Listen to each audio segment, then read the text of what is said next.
Do do do do do do do do do do do do do do do. Welcome to Church Wheel. Hope you kids are doing okay. I am Sterling Wheel, your guest pastor. We are stopped for approximately 24 hours or so. I need to let my driver's clock kind of reset, and they had me do a special mission to save a trailer. Let me know if the audio is okay. I'm pretty sure everything's okay because I did a internet speed test, an internet health test. Are you here? And according to the internet, my internet is okay. Right there. You see that?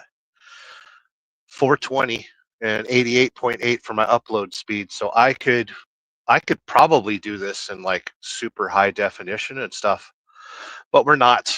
We are just doing the normal Church of Wheel. Church of Wheel. How you kids doing today on a Saturday? And it's a beautiful day outside. We are in Michigan somewhere. I'm not going to give you my exact location because,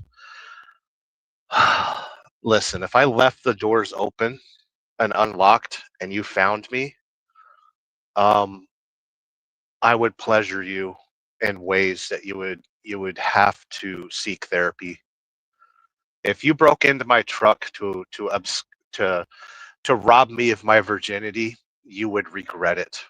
So I don't reveal my location, and I don't leave my doors unlocked. And it's for your safety more than anything else, to be honest. Mikey Ball's in the house. Says audio is good.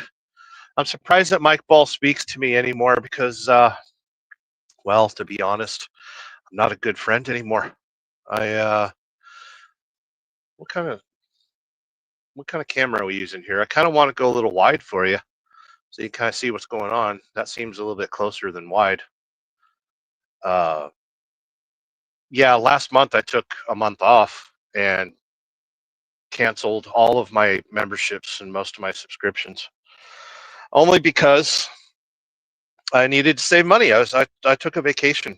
Uh, friggin', you know, I needed some time off. Uh, and most of you know that I am sporting a new truck. There's my little computer that tells me what I'm doing. And there's the other little computer that shows all the gauges on the truck for years. Everyone was freaking out about digital dashboards, but they've proven themselves, so don't worry about it. And of course, we drive a KW. And I'm part of the white hood crowd now. You kids like white hoods, right? Shout out to my friends in Indiana. And of course, we got curtains up front, curtains in the middle. And yes, I am drinking Mountain Dew, Baja, citrus. Only because I need a little bit of energy. I keep trash bags up there. That's where a CB is supposed to be. It is pre-wired for one, so I could tell dispatch like, "Hey, I got myself some wires. Could you hook something up?" So it's prepped for a CB, but truck drivers nowadays don't really use CBs. It's easier to arrange random sexual encounters on the internet nowadays, so we don't use CBs. And there's I always keep a good rag nearby in case I need to wipe the tears from my eyes because it's such a shitty job. No, my job's all right, and I keep a few things upstairs. I got my little light of vision. But yeah, you kids have already seen a tour of this truck because I put out a couple little music videos yesterday showing off the interior and the exterior and under the hood and all that stuff. And yeah, it's kind of a nice little house. Our house is a very, very, very nice house. And you'll notice that I keep the sun visors down. It keeps the temperature down in the truck. And I honestly should, close the curtains too and make it even colder in here. But I want to enjoy the outside world a little bit from the inside of my semi truck, And then we got a little closet here for storing some things. I keep my CPAP and battery bank and GoPro equipment. And when you get these trucks, this mirror is usually loose. So they don't use 3M. So you really got to stick it on there real good. And then we don't slam anything. And then my air conditioning controls, that right there is what runs the APU. So yes, the interior of this truck is set to 65. It's probably, I don't know, 68 in here. Got a little map light right there if you need to blind yourself. I've got windows upstairs. There is a manual vent on the side. This is the first time this vent has ever been opened. There you go.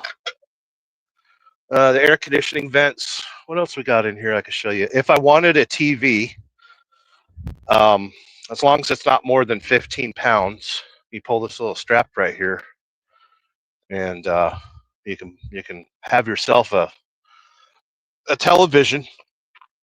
I used to have a monitor. I just hook it up to my laptop there, so you can fit 30-inch monitor there pretty easily. There's 12 volts if you need it. That is our escape hatch if the truck catches on fire. You pull this little knob right here like that, you kick that open, and then you can escape. So shout out to the lot lizards. If you need to escape a semi truck, use the emergency exit only. Another air vent, another vent. Oh, I'll be the first person to open this vent too. There you go. So yeah, if you want fresh air, you got that. And then upstairs, there's a bed on the back wall of the truck, right? And I just yank that and the bed will come down. But I don't like to sleep upstairs. Even though I am a cat, but upstairs we got these little side windows. And it's just like an RV, crank it and the window opens. It's got a screen to keep the bugs out. But this truck's got a really good APU, so I just keep the AC going all the time. And there's another map light upstairs, if you're laying up top. Downstairs, I didn't really make my bed, but I'll show you anyway. That's a full-size mattress, and then upstairs is a twin, I believe. So it's possible for two people to be kind of comfortable in the truck. And then I've got storage upstairs, and then more storage up there. I'm going to show you my mess. That's I got my Dr. Pepper and some utensils and paper plates and stuff and things. I don't really carry a whole lot on the truck, but I'm going to answer some comments. And then on this live stream, I am going to do something that has never been done in all recorded history. And that is, we're going to look at the owner's manual. We'll bounce around through it and see what all's in there.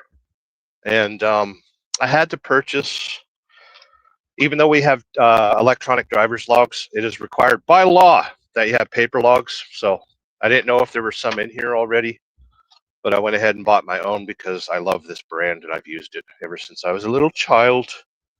We used to use this in Boy Scouts when we're pulling our red wagons around. But I am here to make money answering comments. So we will flip the camera around. My little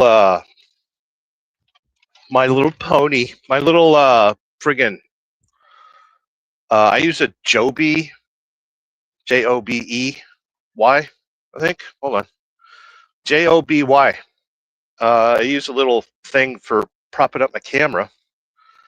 And I've used it so much that it's worn out. So I need to purchase a new one in the near future. I can hold my phone. I can hold GoPros. I can do all sorts of good fancy schniz. But I need to fix that. Let's get to the comments, shall we? Welcome to Church of Wheel. Mike Ball was first, dropping fire. Always good seeing you here, Mike Ball. Hope you're doing well, my friend. Sorry I missed your live show. If you follow Mike Ball, Insane Wheels, he does a news report 5 days a week. And then on Saturdays, he does a members only, where he'll pick a funny topic and, do the things, make us laugh, hang out with the members. We don't talk politics. We don't talk news. And we just have a good time on a Saturday. Adventures of Key Fob, by the way. Good seeing you here, my friend. The topics, the comments that I choose to read will pop up top. Oh, and today we're sponsored by Iron Skillet for some reason. Mike Ball says 420 is a great number. It is an absolutely amazing number because we've got a download speed of 420, upload speed of 88.8. We're doing pretty damn good for a live stream. I'll tell you that. Always good seeing you here, Mike Ball. Mike Ball's laughing his ass off because, listen, I lock my doors for your safety. If you jump in my truck and if you pull the door handle of my truck expecting sexual activity, I'm going to one-up you, okay? Because I'm hot and ready, really. Don't break into my truck or you get flamboozled. Adventures of Key Fob. If you get to my door, you deserve it. If you get to my door, you deserve to at least try to open the door. Exactly. Just try to open the door. Hope you're doing well, my friend. The brownest of chickens has arrived. Valued channel member, by the way. Adventures of Key Fob has lovingly named my truck. It's Optimus Prime's younger brother that went to college. It's kind of true. It really is. Key Fob saying hi to Mike and Brown, the brownest of chicken. I don't have the chickens on my truck right now. All I got is a bottle of Baja Blast Mountain Dew. This one's the different one. It's friggin' Caboose Citrus. It's okay. That's actually not. I'm not supposed to be eating sugar, and I seen it. It was on sale, and it said, you know what? Take me. And I was like, okay. I wish I could win the battle against soda. I really do. I got plenty of water, though, so I should be drinking that. But nothing wrong with a little sugar and caffeine to get you through a live stream, right? Mike Ball knows that, who is a valued channel member, by the way. The brownest of chickens says Key Mushroom. Key Mushroom? Okay. Adventures of Key Fob. Happy for you, Sterling. You're making positive strides in your life. Yeah, I've got some news, but I'm not ready to speak on it yet. Oh, I will tell you, kids, that I was able to meet up with the saltiest of badgers. He's in the vicinity, and we had breakfast at the truck stop. And it was great to see Salty Badger, hang out with him for a little bit. And he's got some crazy stuff going on today, so he's kind of a busy man. And I was busy too. I had to do a favor for the company. I had to, the next load that I'm picking up is a load of water, and it doesn't require a refrigerated. Excuse me, it doesn't require a refrigerated trailer. And there was a trailer dropped off at a Coca-Cola facility that needed repairs. The refrigerated unit's not working well, either that or it needs a repair or service or something like that. So they asked me to retrieve that trailer and not turn it on. And so that's the trailer I've got right now. So I've got a truck and trailer that is brand new. The trailer that I have is only 6 months old. The truck that I have, technically brand new, but those of you that are members of the channel will know exactly what my truck is. So become a member, and I'll be able to tell you more information. Truck has 3,500 miles on it right now. Brown Chicken says, so you home every weekend now? No, not yet. I'll tell you. I'll tell you in the members only. Brown Chicken says truck. Yes. Crystal Kitten's in the house saying hello. Always good seeing here. Lady J, valued channel member, says hello all. Always good to see Lady J in here. She's been experimenting with live streams. Mike Ball saying hi to Lady J. Who else we got in here? Lady J saying hi to Mike Ball. Hope you are doing well. Mike Ball is doing very well. That is a man that is doing well. And he proved it right there. He says, doing very well. Hope you are too. Lady J is having a party today. Lady J says, love the tour, Sterling. Have a day. Yeah, I did the last couple videos on my channel. I did a couple music videos using a 360 camera. I've fallen in love with the 360 camera because I can simulate a drone. And it's just cool to edit. So you'll see more of that type of content on my channel. Always good to see you kids in here. Mikey Ball says, appreciate the kind words, Sterling. Of course, all the time. Thank you for being a member of the channel. You're keeping the lights on around here because I can't afford to turn these lights on. If I turn these lights on, they take the money out of my paycheck. Seriously. Yeah, there's an electric meter on the side of the truck. If I turn any lights on, they charge me, 33 cents an hour. Lady J saying hi to Mike Ball, and yes, thank you. Yeah, Lady J's hosting a party. Her sister's having a birthday today, so happy birthday to Lady J's sister, who secretly watches the Church of Wheel and takes notes. And then she talks to Lady J behind my back and says, you know what he said on a live stream? And Lady J's like, duh, I was watching it too.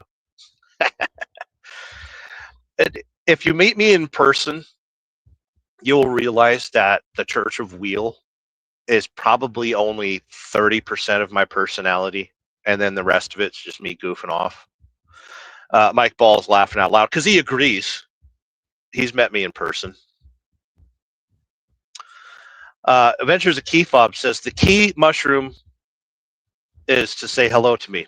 So key mushroom. Okay. We'll keep that in mind. Key Fob uses a lot of mushroom art. And it's very cool. Crystal Kitten says hi to Mike and Key Fob, and everyone else can just go to hell. Noted. No, Crystal Kitten's cool. Check out her channel. She does live streams. She was doing a live stream on, what's that game? I've been wanting to play it. It looks very interesting. Is it Plasmophobia or something like that? Looks like a cool game. Key Fob saying hi to Crystal. We got Tyke Trucking in the house. Rob on the road. Abe, Sterling, and gang. Always good seeing here, Tyke Trucking. Are you trucking? Are you home? Are you drinking? Are you doing all three at the same time? Don't drive through your house while drunk. Key Fob. Speaking of editing, I have some videos to make for Doggy Dude Ranch and their YouTube channel. I saw that first video that you did, and it's friggin' awesome. I loved it. When I was a kid, not far from where I lived in Palmdale, California, right on the border of Little Rock, California, and right below Little Rock Dam, there was a rescue facility that would rescue animals that like lions and tigers and bears from Hollywood, like the ex-Hollywood animals. And I remember I used to mountain bike around there, and I heard a friggin' lion roar once, and it scared the shit out of me. I was like 13 years old, and I'm riding down this little trail next to the mountain, and all of a sudden I hear a lion. And yeah, it scared the crap out of me. And then I asked somebody about it, and they're like, well, yeah, there's a friggin' animal preserve that has lions and tigers and bears. Oh, my. Lady J is a valued channel member. Yes, throwing a birthday party for family, making some taco salad. Ooh, taco salad dip. Sign me up for that one. To bring should be a happy time. It's always a happy time. We got the sickest of bastards saying word. Always good seeing here. SB, hope you're doing well, my friend. I really should close the curtains on this truck because I'm looking outside like, oh, there's semi-trucks in a truck stop. Mike Ball saying hi to Crystal Kitten. We got Heater Manuel, Radio Funeral. I'm on the Mexican radio, by the way. That's the last of the comments, so I'll get to what the hell I was talking about. Brown Chicken is a valued channel member, says Weir, as in Bob Weir. Don't get weird around here. Saying hi to Sick Bastard. So I'm gonna flip the camera around. And we're gonna take a look at what I'm looking at. There we go. We can do stuff like this, right? Do I need to turn on some extra lighting? I don't think I need to. But I am proudly doing something that no truck driver has ever done in the history of trucking, and that's open up the owner's manual for a semi-truck. So this truck is a 2025 Kenworth T680, and we're going to open up the bag and see what they got for manuals, right? That's the friggin' title of the show, by the way, Sterling Wheel Manual. We're bored. We're sitting here for the next 24 hours, kind of just chilling with our Dylans. And I see something. I see a free keychain. That's fucking awesome. Guess who got a free keychain? This guy right here. Actually, that thing's nice. Oh, and I love keychains too. I've got 2 pairs of keys on this truck. And we just throw it away. I got 1 pair of keys. I got 2 keys. We'll put that on my spare set.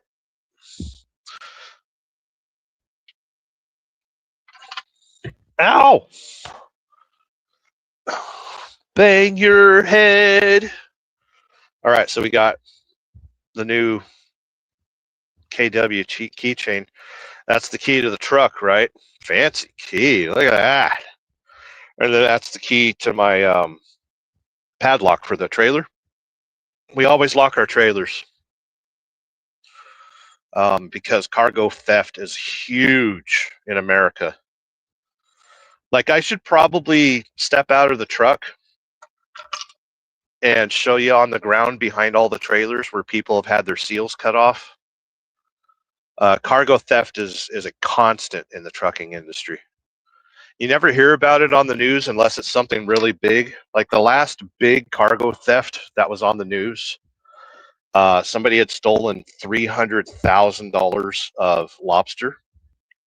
Another cargo theft that I heard about is our dear friend of the channel, Tucker Carlson. He sponsors a like a chewing tobacco of some sort. I think it's ALP, A-L-P. And they had an entire trailer full get stolen, which I thought was kind of funny. So yeah, there's your KW key. That's my padlock key. And then we've got a new keychain. I'm very happy about that. I love keychains. But we're going to get back to our manual. I'll read comments when I feel like it. If you don't like it, fuck off. Unsubscribe, desubscribe, unlike, counteract, and disavow. I'm here to have fun looking at the manuals. Let's see, what do we got here? Bendix Anti-Lock Braking System Operator's Manual, which should have, what, 300 pages? How many pages we got in there? It's 19 pages. But it tells you in French. Fuck the French. This is America. It just tells you about the stability control and the ABS and all sorts of stuff. The truck basically won't let you run into anything, and it won't. It tries to stop you from crashing. So yeah, it's in French and English, which is kind of fun. What else we got? The tire warranty. The company I drive for has a tire warranty. If anything happens, they fix my tires. Here's an important one that I am going to put on the window. I don't know if you could really see it, but Truckers Against Trafficking. We all have training in Truckers TAT, Truckers Against Trafficking. If I see something suspicious, I'm going to call the cops. If you see something suspicious, you need to call the cops. But I need to put that sticker on a nearby window because I do support Truckers Against Trafficking.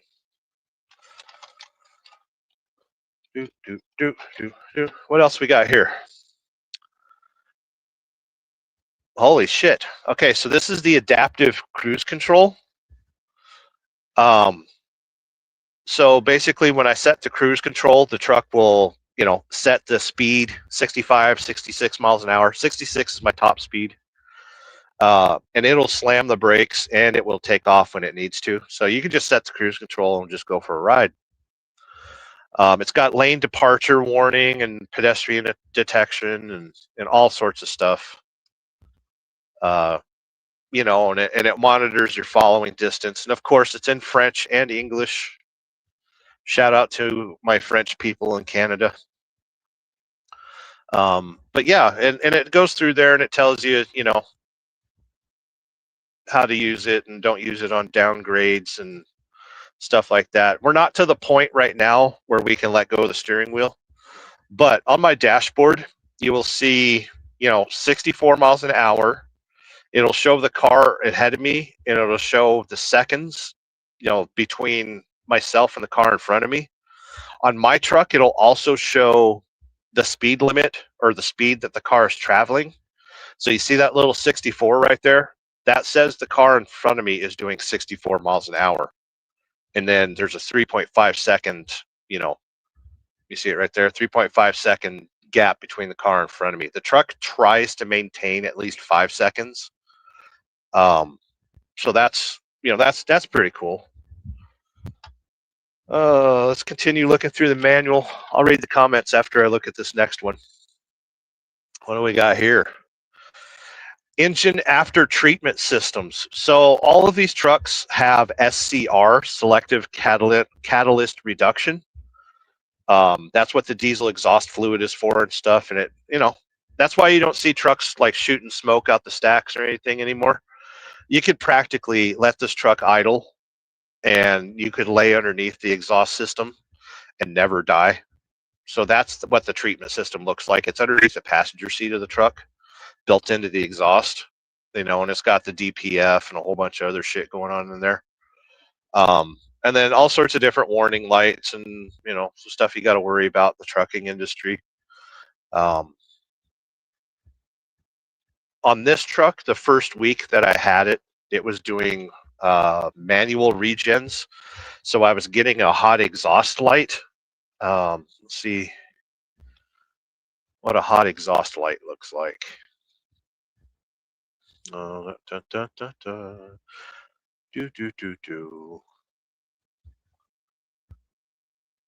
going to find a hot exhaust light.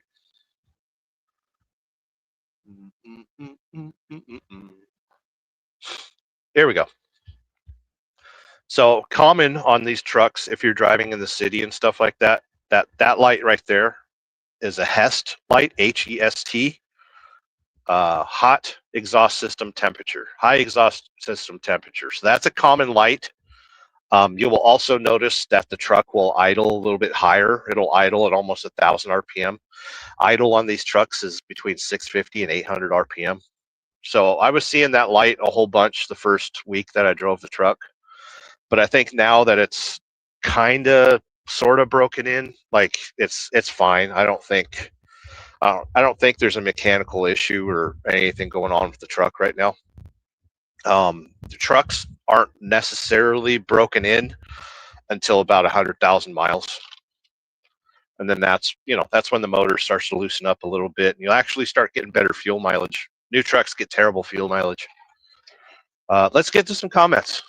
I've been ignoring you for a little bit because we've been concentrating on Church of Wheel. Manuel, welcome to the Church of Wheel, by the way. I can't thank you enough for your support and becoming a member or hanging out.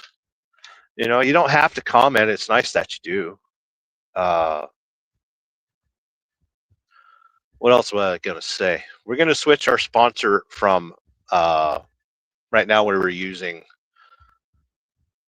Iron Skillet. We're going to switch it to a better sponsor of the show.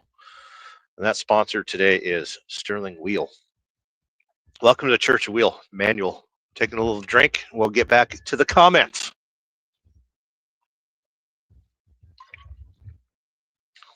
I don't have to pick up my next load for, I don't know, 24 more hours, something like that. I don't have to pick it up until noon tomorrow.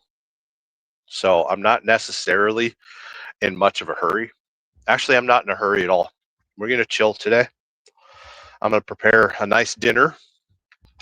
And more than anything, it's very important that I check in on you. Welcome to Sterling Trucking Delivers. Anytime you see me do a trucking motor vlog, any trucking videos, it'll be under the banner of Sterling Trucking Delivers, which was a secondary channel that I had for a while, but I kind of mixed everything all into this one general whatever channel. So I want to thank you for stopping by. We're going to get to some comments. Sick Bastards reminding us that Bob Weir is everywhere. Yes, he is. Today, oh, you would have loved it. I seen a Toyota Prius painted purple and green, and it had all sorts of Deadhead stickers all over. You couldn't even see through the rear window. We're in Michigan, by the way. We're in Michigan. Carrie's in the house, a valued channel member, by the way. Having a bad day, I know this will help. Yes, I hope you're doing well. We'll make your day better. Hanging out here, looking at owner's manuals. We've got Mr. Tyke Trucking checking out our new keychains. We got a free keychain. I'm home, been playing with my grandson with the toy cars. I bought them, had to catch up with my son. Now drinking a bottle of Coats du Rhone and eating a nice ribeye.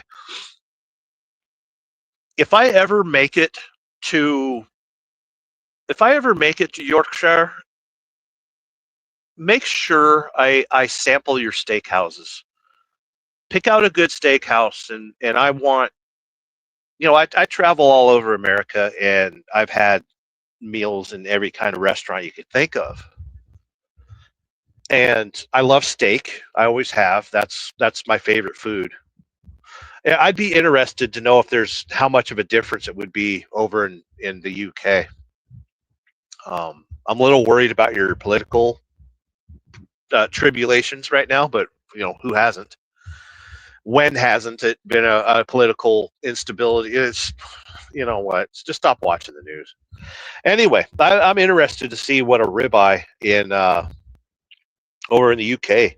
Did you buy it yourself? Because right now, if you buy a ribeye in the United States per pound, pound as in weight, per pound, we're looking between $16 and $27 per pound for a ribeye. I'm wondering how much it costs over there in the UK. Is it similar? I'd be interested to know. Always good seeing here, Tyke. America Uncensored, always good seeing here, my friend. By the way, I hear tell the easiest way to combat a flock camera is with a circular saw. Allegedly. Cheap Freight Hauler, good afternoon, everyone. Always good seeing here, Cheap Freight Hauler. I hope you've seen my latest T680 video. I did kind of a cool 360 cam around the trailer, which was a lot of fun. Trailer? Under the engine. Under the hood. Cheap Freight Hauler, locking the trailer just causes them to do damage to the trailer when they break in. Yeah. But I've always been, you know, it comes from working at FedEx and having my own company and stuff, I will still lock a trailer. I don't, because there are dairy accounts. There are any account that has critical food supplies. You have to make sure that seal is protected, because I seen an instance. Okay, it's it's been long enough that I can tell this story. It's been over 10 years now. I'd picked up a load of dehydrated milk in California, and it went to Wisconsin. Now, I know a lot of you are saying, well, Wisconsin's like cheese. Like, why would Wisconsin want dried milk from California? And it's like, well, the dairy industry is kind of crazy. And Wisconsin makes so much cheese that they have to get milk and dried milk and stuff from all over the United States in order to make the cheese in the abundance that Wisconsin does, right? So it's not too crazy that Wisconsin cheese has California milk in it. But I made it to Wisconsin, and the customer said, okay, back it into door 3. So typical truck driver, I walk back there, I rip the seal off, open the doors, put the seal in the back of the trailer, and back it up to the dock. Well, guy comes running out and he says, you weren't supposed to break the seal. And I was like, you didn't tell me. He goes, no, I just told you to back up to door 3. I didn't say back into it. And we started getting to an argument. He goes, listen, I have to reject this entire load. And I was like, really? Like, I just drove this 2,100 miles. I didn't make much money on it. And you're going to reject this? And he's like, you need to call your broker. And I said, I'll call my broker, but it's 3:15 in the afternoon. I know you need to go home soon. So I'm going to take my time. Actually, I don't have a cell phone. Can I borrow one of your phones? And I sat there and made their job so fucking hard that eventually his boss came, dude, I need to have a beer. Just unload his fucking truck and kick him out of here. Yeah. Yeah, they thought they were going to play smart, but I mean, it's for food safety that they have to open the seal and open the trailer and stuff like that, which is understandable. So ever since then, I do not cut my own seal unless I'm recording the person that told me. Great, you'll see my channel. I'm usually wearing a GoPro. I always make sure I have evidence of anyone telling me to do something. And I do have, like, I can cut seals. I've got bolt cutters. I've got everything you can think of. But it is good practice to never cut your own seal under any circumstance, because they could reject that entire fucking load. And then you're out, I think a load of dehydrated milk is $55,000, maybe $60,000. That comes out of your insurance if you're an owner operator, cargo insurance. And then if they found out that you cut your own seal and caused that claim, they won't pay it. Insurance doesn't. Never get to a point where you need to rely on insurance to fix your problems. But Chief Freight Hauler, always good seeing you here, my friend. We're gonna answer some more comments. Lady J says, very nice keychain, sharp. Yeah. I don't know what keychain you're talking about. I never saw a keychain on this truck. All I got is a pair of keys. No, that keychain will stay with this truck. I can't. I believe in karma above everything else. And if I stole a keychain, I would wind up with ass cancer. The next day, my doctor would call me. And he's like, I know we didn't do a blood test, but you now have ass cancer. And I'd be like, what, excuse me? And he goes, we got reports that you stole a keychain from the company you work for. And just want to let you know you have ass cancer and you got 6 months to live. Unless you bring the keychain back. And I'm like, okay, I'll just bring the keychain back to you. Rob on the road. Tyke Truckin says, Poutouin Le Francois. No. Rob on the Road says my Packard DAF is exactly the same, except I've got a Cummins. This is a Cummins. Rob on the Road says no more rolling coal. Nope, not at all. If you see black smoke coming out of a semi truck, call the cops. It's a mechanical issue. Usually the turbo's fucked up or the air filter's plugged. Rody is in the house. Good afternoon, Sterling. On the road to Sturgis. Holy smokes. Going to Sturgis. I hope the weather's okay. One of our friends rode to Oregon. Was it Quickshoe? I think it was Quickshoe. I think he was in Northern California yesterday. The P&W is a little smoky. I don't know if there's smoke in Montana, but I hope you're riding a new motorcycle. Or are you trailering your motorcycle? Did you buy a trailer, Queen? Nothing against that. Listen, the road to Sturgis on a motorcycle, North Dakota has a very terrible. It's impossible to get across North Dakota, South Dakota, however you're getting to Montana. Sturgis is in South Dakota. Gee, I'm a truck driver and I don't even know my geography. Anyway, I would recommend trailering your motorcycle to Sturgis and enjoy the ride at Sturgis, South Dakota. Save your energy for all the different rides you can do there. There's nothing, unless you live in California or Oregon, don't go to Sturgis tired. Enjoy your time at Sturgis. Actually, I think you did a live this morning. I'm gonna have to replay gang that. Always good seeing you, Rody. Rody's dropping my favorite motorcycle. If you're a member of the channel, you get emoticons. That was my 06 Sportster that I built, and lost it in a horrific relationship accident. So, listen, never build something that you absolutely love and sacrifice it to somebody else. Sick burn. Oh, sick burn. And I learned something. Oh, we always learn something on the Church of Wheel. Never be nice to anybody. Just be an asshole all the time. America Uncensored saying hi to Rody.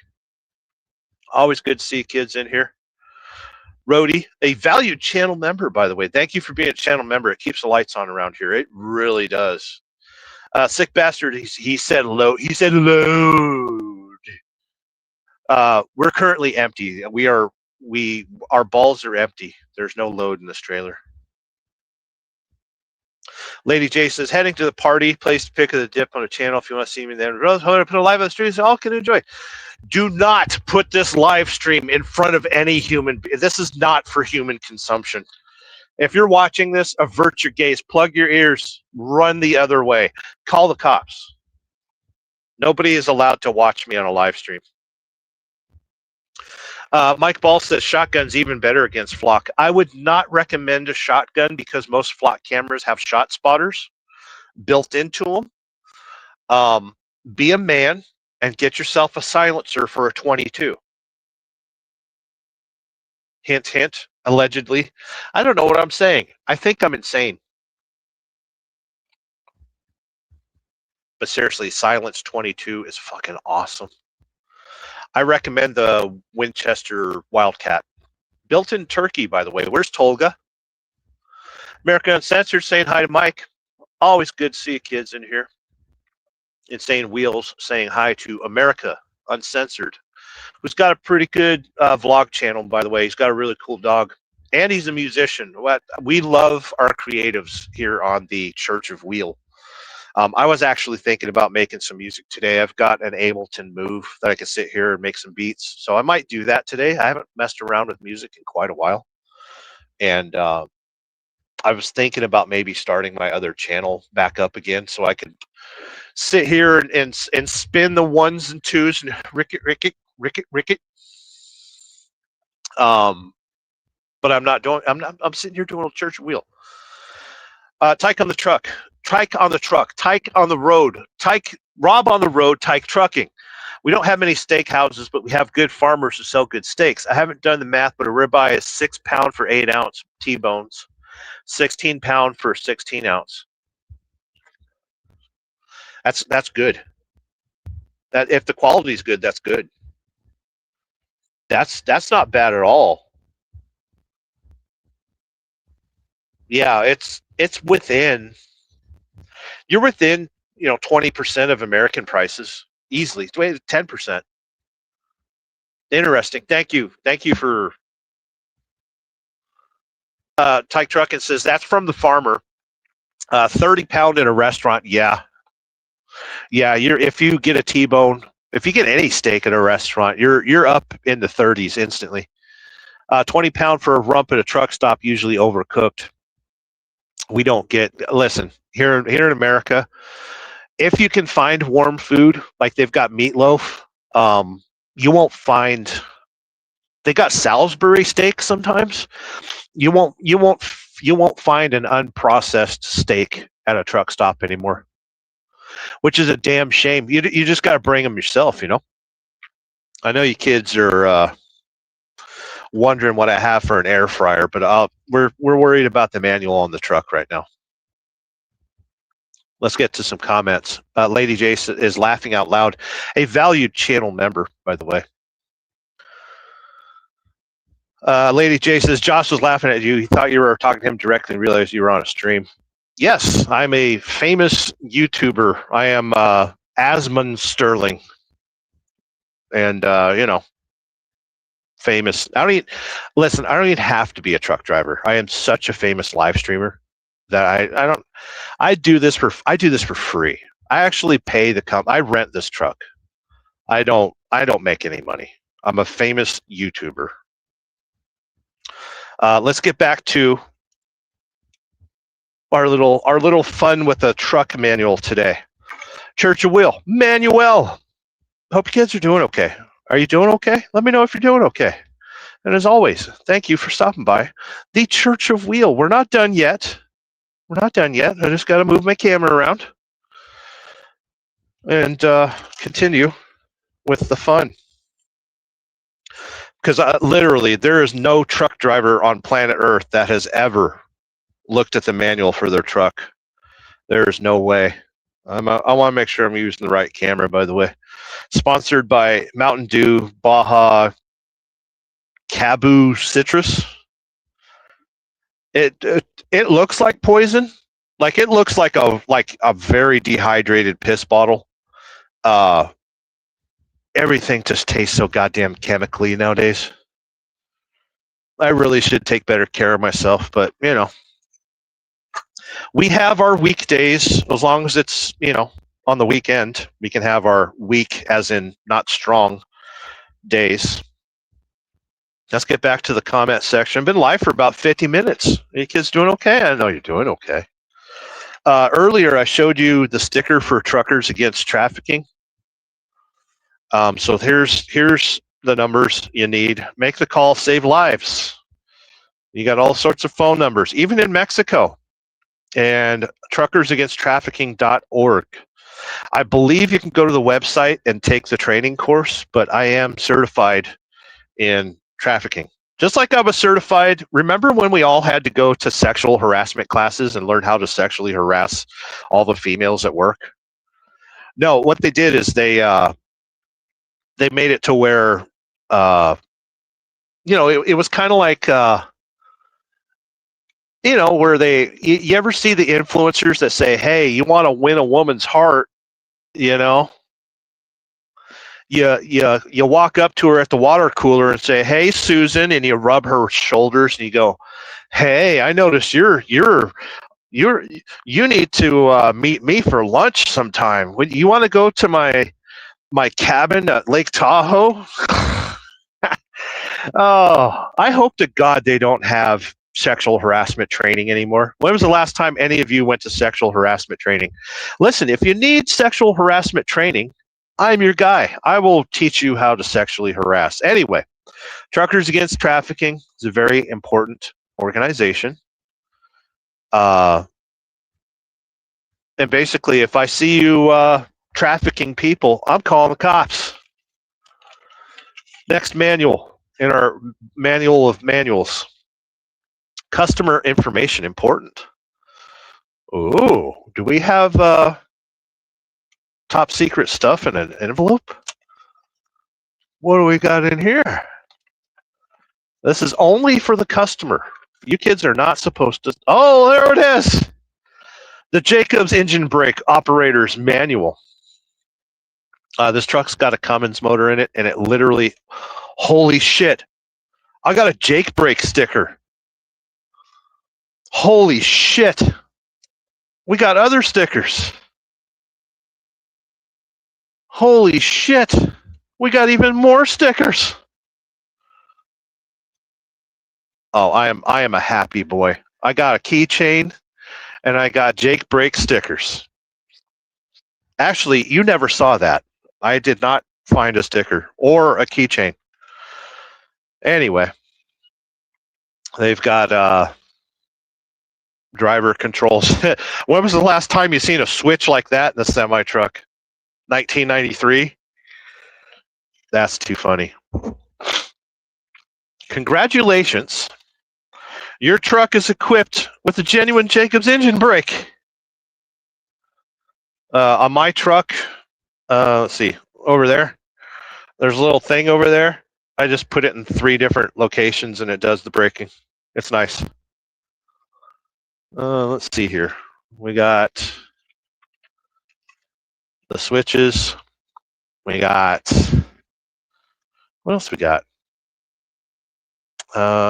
Make sure that you don't put your foot on the clutch when you're trying to use the Jake brake. What's a clutch, Sterling? I don't know. These trucks don't have them no more.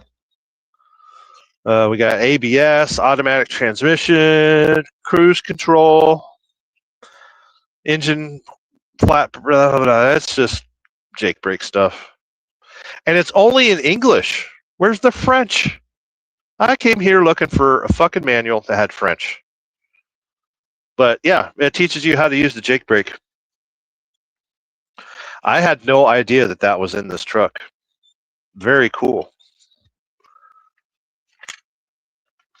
Continuing our deep dive into my new truck's manual. Welcome to the Church of Wheel, by the way, if you haven't seen it before. I hope you never see it again. PACCAR Operator's Manual Supplement. I wonder what that is. Is that just more stuff saying that you're saving the environment by driving a semi-truck?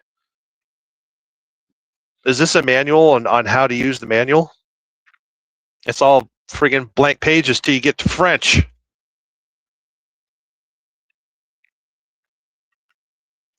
And it was printed in 2021, so that's relevant. What else we got here? Oh, diagnostic stuff. This looks like a replacement diagnostic port. Or is it the, what is that? I think that's what you use to hook up driver's logs to the computer of the truck. So that's kind of important. What else we got here? Let's go with a smaller pamphlet. I know what that means. Road Ranger, automatic transmission. There we go. Endurant, 12-speed automated transmission. This is how you shift your trucks. You just put it in drive, and you kind of just go. Ooh, we need to know this. Transmission reset procedure, page 33. How do you reset your transmission? It's something that I've only had to do once, but I've never done it on a PACCAR.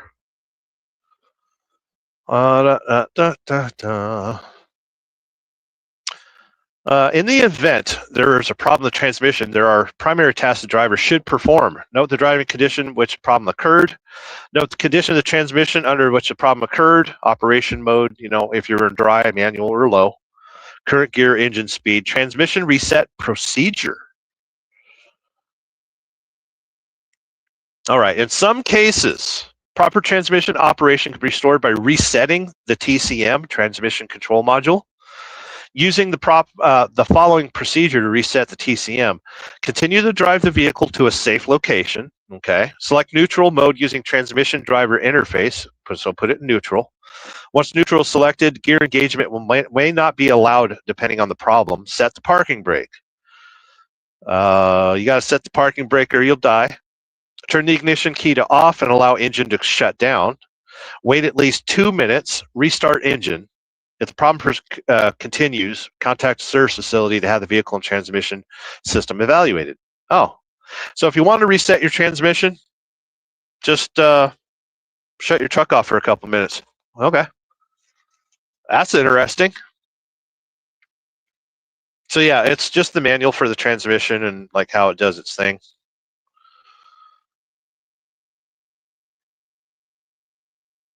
It's got smart gear selection, so the transmission shifts itself. You ain't got to worry about it. There is a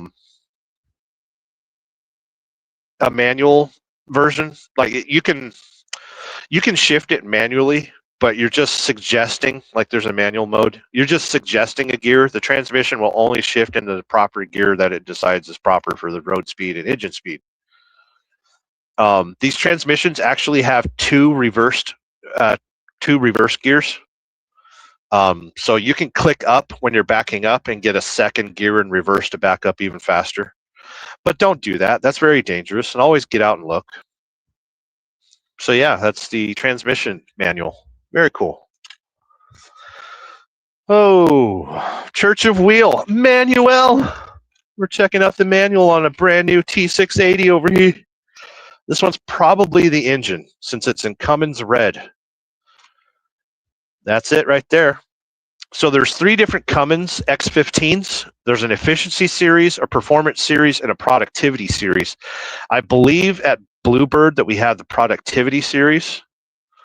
So basically, efficiency series is over-the-road tractors. Performance series is like your heavy haulers. And productivity is like regional and light duty, I think, like local delivery. And it's all, I think it's all programming differences. One thing I want to know is service schedule, because I heard somewhere that the first oil change is in 90,000 miles.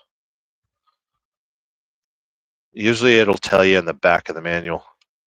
There's operating instructions. Basically, you turn the key and you drive. New vehicles nowadays, they really don't worry too much about braking. Cold weather starting, you just turn the key and wait, and then it'll tell you to start. I want the service schedule. I think it's funny that when they describe like warning lights and stuff, it has nothing to do with the truck that I'm currently driving. Those lights, they stopped using those lights in the 90s. Here's their definition of there's their scan tool. When this book, look, it's an IBM 286. Make sure you connect that to your semi truck to diagnose a friggin', oh my God, that's too funny. Oh, by the way, we do have EMI protection on new semi trucks. So when they drop the nuke, your semi trucks will still run. Don't worry about it. I want to see. I just think it's so funny that their description of the switches on the dashboard are from 30 years ago. I'll show you what the switches look like nowadays. You got the engine indicator lamps and stuff like that. I want to know what the. Hold on. I want to see.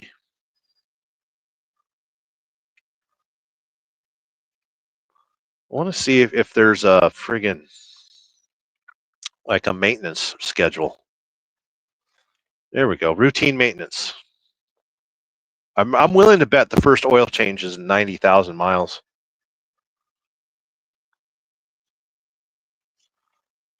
We're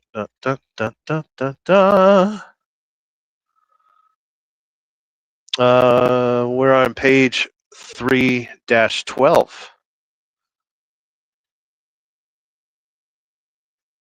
Hold on. I'll get you the interval. It'll be in here somewhere. Oh, let's see. Oil drain interval, they're calling for 600 engine hours. We're doing severe, okay, which is 30,000 miles or 35,000 miles. If you're not using the truck a whole lot, like light loads, up to 80,000 miles for your first oil change. So I'm willing to bet they're going to go by the normal, which is 65,000 miles for the first oil change. I'm willing to bet they're going to do that. And what they do is they base it off the fuel economy. So you'll see severe is 3 to 5 miles per gallon. That's when you're pulling like super heavy loads, always uphill in both directions. 6 miles per gallon is like regional short haul, like Dr. Pepper, Pepsi, delivery trucks. Normal is what I do. I average between 7 and 9 miles per gallon. So my oil change interval will probably be closer to probably 75,000 miles or 70,000 miles for the first oil change. I drive approximately 100,000 miles a year, so this truck won't get an oil change until next year. And we got coolant filters and all sorts of stuff. The cool thing about this manual is it'll actually tell you what tools you need to buy to do the oil change, like the oil filter wrench and all sorts of stuff. The manuals are actually still pretty good. So yeah, that's the engine manual, X15. Let's get to a few comments. I know I've been abandoning you kids checking out our manuals over here. Welcome to the Church of Wheel, by the way. Always good to see you. Hope you're doing well on a Saturday. I think it's Saturday still. Is it still Saturday? Didn't Kiss write a song about Saturday? I don't like Kiss. Don't ever mention that band in my vicinity. Let's get to some comments. Ba ba da ba ba ba da ba ba ba ba da ba ba ba ba. Do. Hey, we got JP in the house. Yo, North Dakota, Mississippi. I just drove 2 hours in the wrong direction. Swing and a miss. Hopefully you got paid, though. I was down in Louisiana, yesterday, the day before. Weather was nice. Got in and out of there. Big Dan's in the house saying, howdy, folks. Hauling firewood in 80-degree humidity. Good. Jesus. Gross. It's probably 80 degrees, too. We got Phil Chavez. May God move millions of people to pray a soulmate for Philberto Chavez after 3 decades of waiting. In Jesus' name, amen. If you're going to pray for a soulmate, you're going to be extremely disappointed.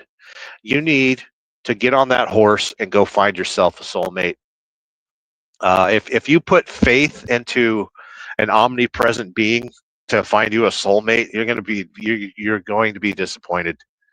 I would advise putting your face in a bench vise and just turning the handle until the lights turn out, because that's the quickest way to find a soulmate. Find a soulmate? What kind of garbage is that?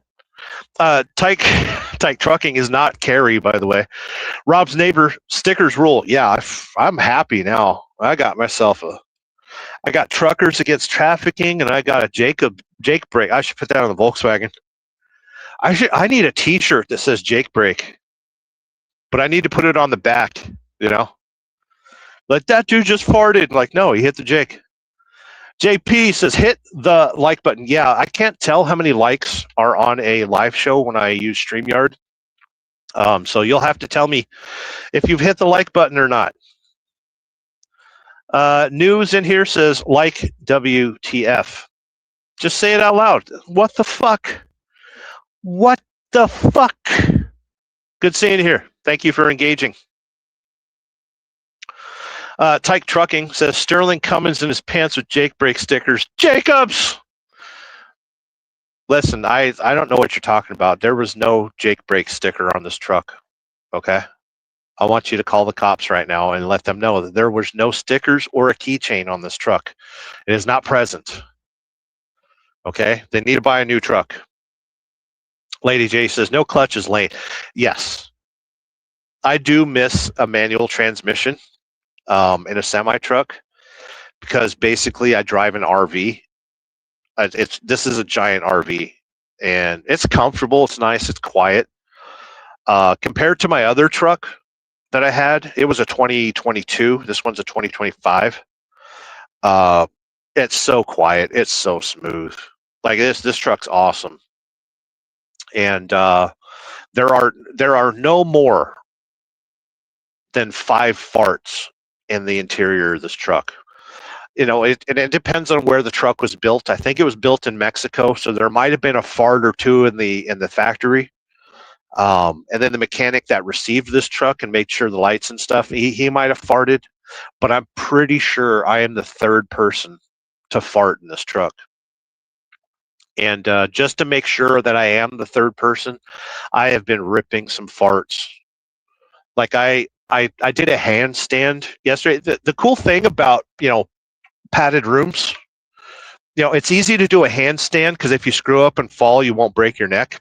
But I did a handstand yesterday and ripped a fart. That's how I guarantee that, listen, there's an issue in America right now. Taco Bell is trying to kill everybody, and you've got to be worried about lettuce. And if you're worried about your next fart, do a handstand, and that guarantees that the liquid level in your colon stays away from your sphincter. So always do a handstand if you're really going to push a fart, you got to do a handstand. And when you get to that handstand, push yourself up a little bit, come down, push yourself up a little bit, come down, and then release the fart. And it's just something you got to do as you get older. I'm in my mid to late 40s now, and it's important to fart in a correct way. Now, especially living in a semi truck, I don't have an I don't have an infinite amount of underwear. So you got to be really careful about your farts. So I always do a handstand when I need to fart. If you see this truck parked on the side of the road with emergency flashers on and the emergency triangles properly placed behind the trailer, don't worry about it. The truck's brand new. I guarantee you it didn't break down. I'm really good at watching my tires, make sure I don't have a flat tire or broken suspension components or anything like that. If I'm on the side of the road, go ahead and call the cops. But just understand that I am doing a handstand in the sleeper and trying to fart. And yes, no clutch is lame, extremely lame. Road Reality is not a valued channel member, and that's okay. Consider becoming a member, though. Look, someone's reading the owner's manual. That's a rarity these days. It is. And I figured it would be a great thing to do on a Saturday afternoon since I'm stuck here for 24 hours. We're taking a break. I worked a little bit too hard last week, and I don't have to pick up my next load until Sunday, which is tomorrow. Tyke Trucking is reminding us that the best truck drivers in the world always read the manual. I was a diesel mechanic before I became a truck driver, so I kind of like seeing the manual.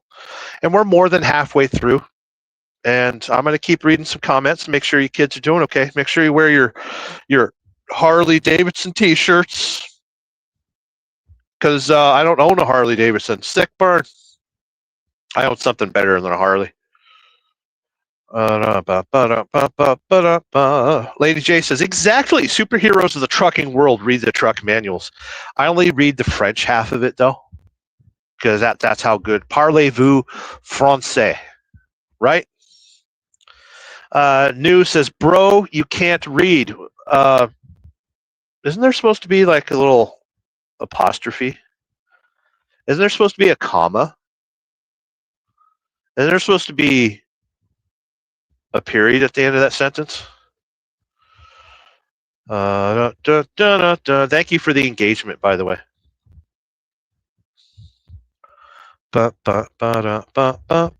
Lady J says, he ain't your bro.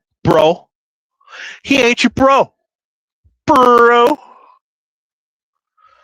What's the new thing now? If you see somebody on the internet that's older than you, you can call them Unk. If anyone calls me Unk, I'm gonna say double fuck you, because I'm your daddy. I'm your daddy. Bring it. But yeah, I ain't your bro. New says, let's go hell together, please. Listen, you accuse me of not knowing how to read and you can't spell. And you can barely pronunciate. There is no hell. There is no heaven. It's all what you make of your own life. We are all put on this earth to discover God within ourselves and around ourselves. So don't go through life thinking that it's either heaven or hell. It's whatever you make of it.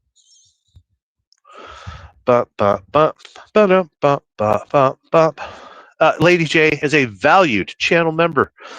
May need to leave the chat as the party favors or favorable about. Now have a great stream. Good times. Lady J is having a party. News saying this book is not good. Agreed. That's why I'm not reading it.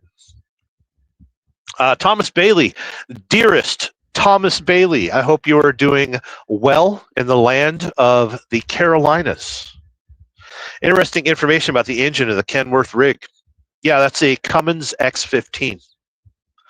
I'm a fan of the Detroit motors that you see in Freightliners. The DD15 is my favorite motor, which was kind of a derivative of the Detroit 60, but with a little bit more Mercedes involvement, Daimler. I'm a huge fan of that motor, but these Cummins, I've been running Cummins now for 200 and I don't know. I think Shannon's truck had a Cummins. I don't know if I had a Cummins in that truck. I don't think it was a Cummins. No, it wasn't a Cummins. But I've been here at Bluebird for 150,000 miles. Shout out to Chicken Hawk. Shout out to Dar, and shout out to Jason Rules for all saying, I bet he's only going to be there for 3 months. Fucking losers. New in the house says, you worship Holy Fox. Sure. What you find in Holy Fox? I don't know what you're talking about. Thomas Bailey is the only person who didn't lean into, wishing Chavez a soulmate. I'm such an asshole. I was like, hey, you want a fucking soulmate? Get a life, loser. Listen, if you need a soulmate, just go find one. Thomas Bailey says, beautiful truck, purrs like a kitten. Yeah, this thing is awesome. I don't know if you can hear in the background, but I've got the APU running and the air conditioning vent pointed right at me. It is quite pleasant. It's 80-something degrees outside right now and a lot of humidity in Michigan. Thomas Bailey says, don't shart. That's why we always do a handstand when we need to fart. That way you don't shart. Schmokey is a valued channel member. Thank you for being a member of my channel, by the way. If you notice I'm not a member of your channels because I took a month off of employment and I can't afford to be subscribed. Well, I can be subscribed to many channels. I just can't be a member to all the channels I was members to. And I wound up saving myself almost $100 a month. Oh, my God. So being a member of my channel, I will try my best to make sure that you have members only content or members first and stuff like that. And if anytime you feel like I'm not living up to your membership dues, let me know. Give me a chance to earn your respect. And if I'm not meeting your expectations, please don't see it as me personally disrespecting you or the money that you're contributing to my cause to keep the Church of Wheel open, to keep Sterling Wheel rolling.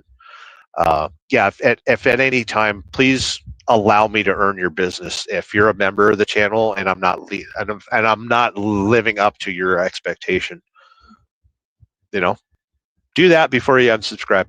Smokey is in the house, by the way. Smokey just drilled a 3¼ inch hole through the roof of my Sprinter van. So there's I put a I don't know if you were around the channel when I had the red box, that Land Rover Discovery, but I put an ARB snorkel on it, which required me to cut a 3-inch hole in an aluminum friggin' fender, and then seal it with RTV or silicone and all that. Oh my God! To walk up to a fender, on a nice fender on a nice 4-wheel drive, and just cut a hole and then slap a piece of plastic on there and then rivet it in, and I don't care who you are, it's never, like, I'll drill holes in other people's cars, no big deal, but my own car, there's always a heavy weight associated. But take your time. I know you've got a nice shop and stuff. Just take your time. Measure 5 times and cut 3 times, and make sure you've got plenty of silicone RTV and silicone, and what's that stuff they use in the airline industries? Panel bond. It's on Lycoming engines. They use some crazy sealant. I tried using that on a Volkswagen motor once, and I couldn't save the case after a rebuild. It was, yeah. Don't use airplane adhesive for push rod seals. You got to learn sometime, right? Tyke on the truck. Tyke on the road. Robert Tyke Trucking. Rob on the road. I've got a Hardly Doing Some t-shirt. Nice. Tyke Trucking says, I'm the trucking daddy. Of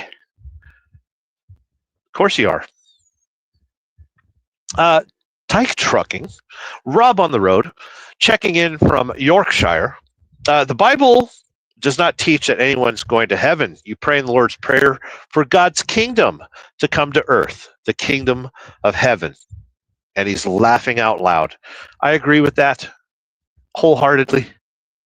You mean we don't stand on the street at the bus stop that's going to heaven? You don't ride the bus to heaven?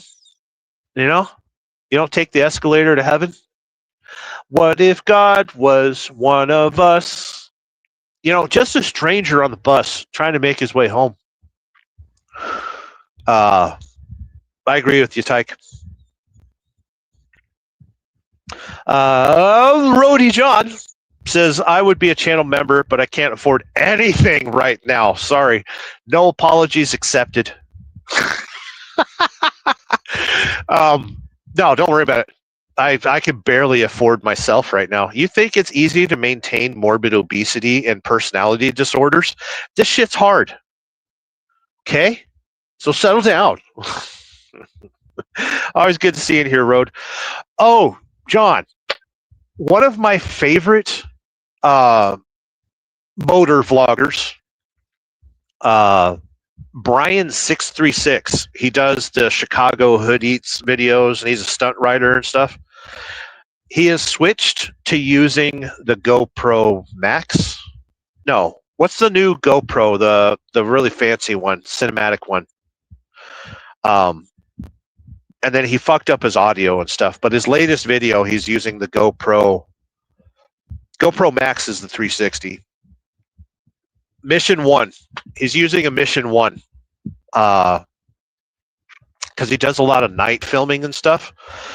And it looks good.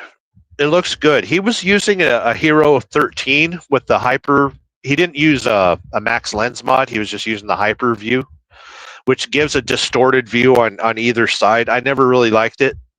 But like I said, he switched over to the Mission 1, and it looks pretty damn cool.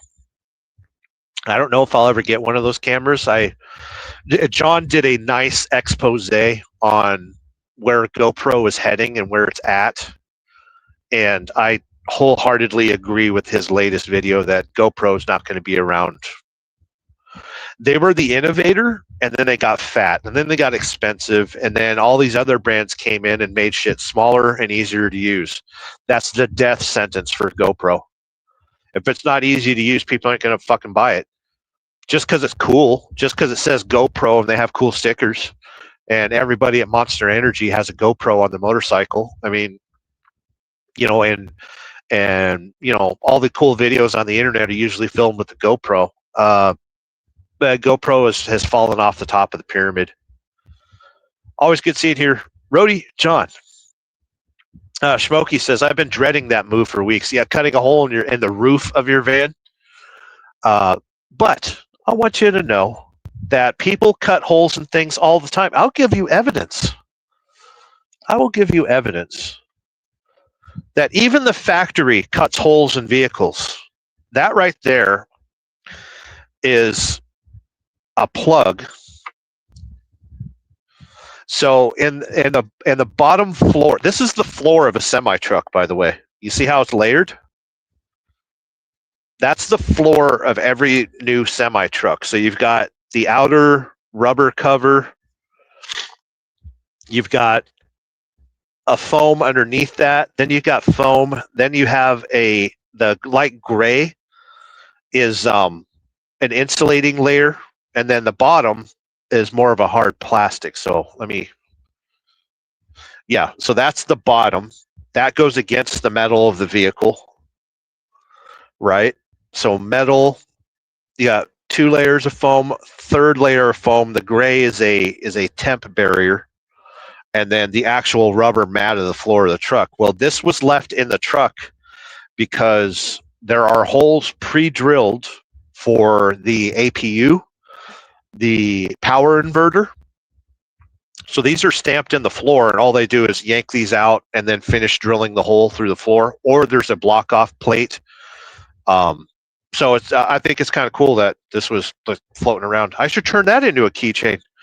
I should turn that into the Sterling Wheel logo. But yeah, dude, people don't feel bad drilling holes and shit. Just measure 3 times, measure 7 times, and then slowly cut 5 times. Carefully. Always good seeing here. Smokey is done now. Good times. He finished because it takes me that long to read the comments. Just got to seal it all up. Make sure it's watertight. Make sure you use flashing, right?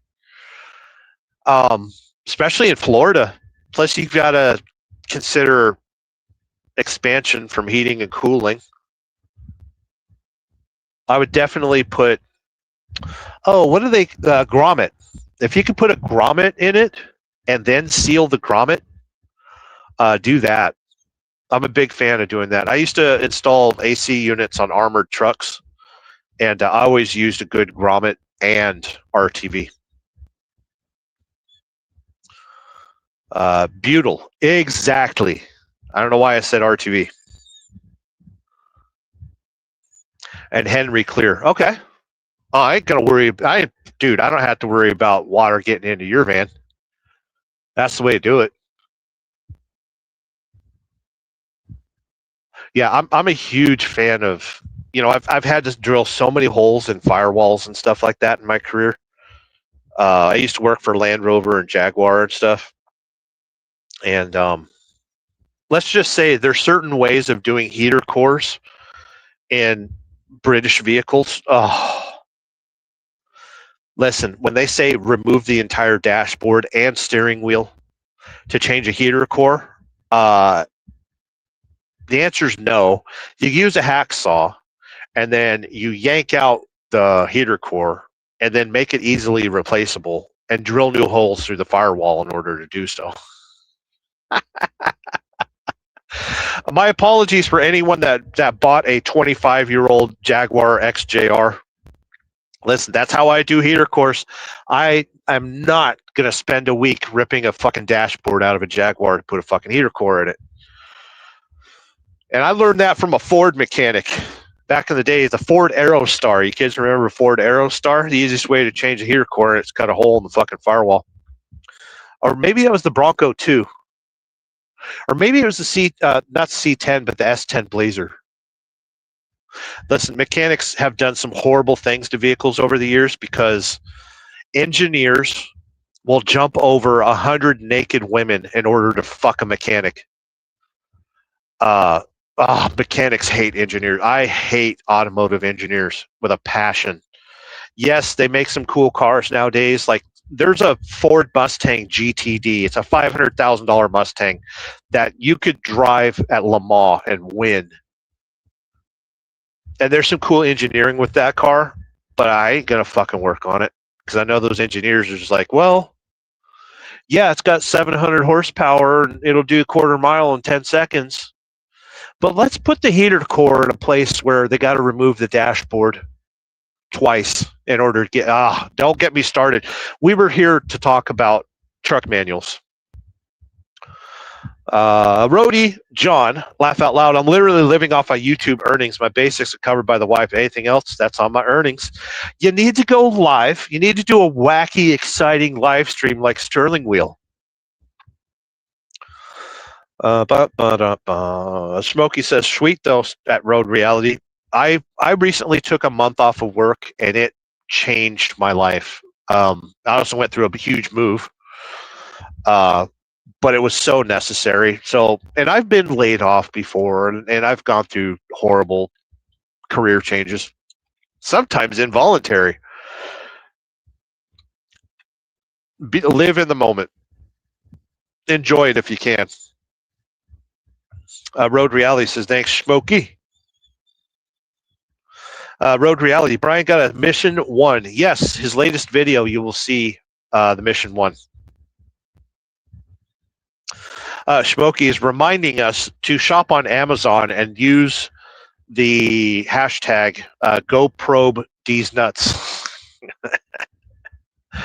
Use the what? It's not a hashtag. It's what do they call it when there's a sponsor and they fucking want you to use a code? Jeez, I've been watching YouTube for 700 years, and I can't remember what a discount code on a manufacturer or a product is. It's terrible. Smokey is smiling. Do. Rob's neighbor Carrie is in the house.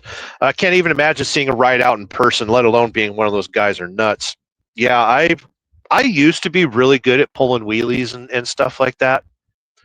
I've only done a wheelie on the FJR once. It's got traction control, so it'll pull away from me a little bit. And I'm too fat to do wheelies. On the BMW, I've gotten it up in second gear a couple times. But seeing the guys do 12 o'clock and scraping and drifting and stuff like that, like I'd like to learn how to drift because I think that's just a cool maneuver to do on a motorcycle. But at 46 years old, I don't bounce when I fall anymore. I shatter. So there won't be any stunt bikes in my future. There won't be any dirt bikes in my future. Smokey says, yo, to Carrie. Yes, Road Reality. The Max Lens mod fixes a lot of the fisheye lens crap, which I despise. I despise, and even though I use 360 cameras in kind of funky ways, I try my best to keep the fisheye out of it. But I think it kind of, in transition, it adds kind of a cool effect.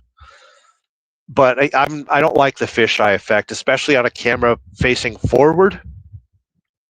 And you're watching, an unnatural curvature on the sides of the screen. I don't like that. And horizon leveling, which is, I should have, check out Buck Brown. He did a riding video a couple days ago, and I gave him a Hero 11 that he bought me. And I meant to give him a Max Lens mod because he needs horizon leveling. I felt bad. I should have gave him one of my Max lenses.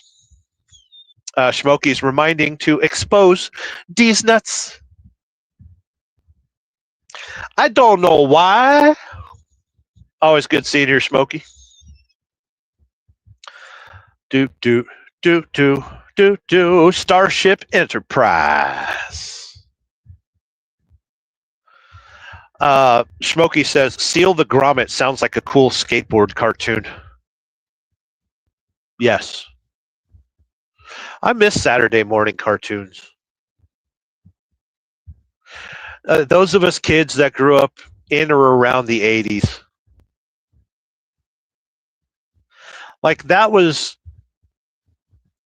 you had school all week and you woke up a little early on a Saturday to catch Hanna-Barbera and whatever the fuck they were doing, or G.I. Joe or whatever they were doing, or Mask or whatever they were doing, or Thundercats. And then sometimes mom would be like, if you want extra cereal, I'll let you have an extra cereal. And then you dig to the bottom of the cereal and you got a friggin' toy. And you're sitting there watching your Eek the Cat or watching Animaniacs if you're a little bit younger. No, Animaniacs was on weekdays.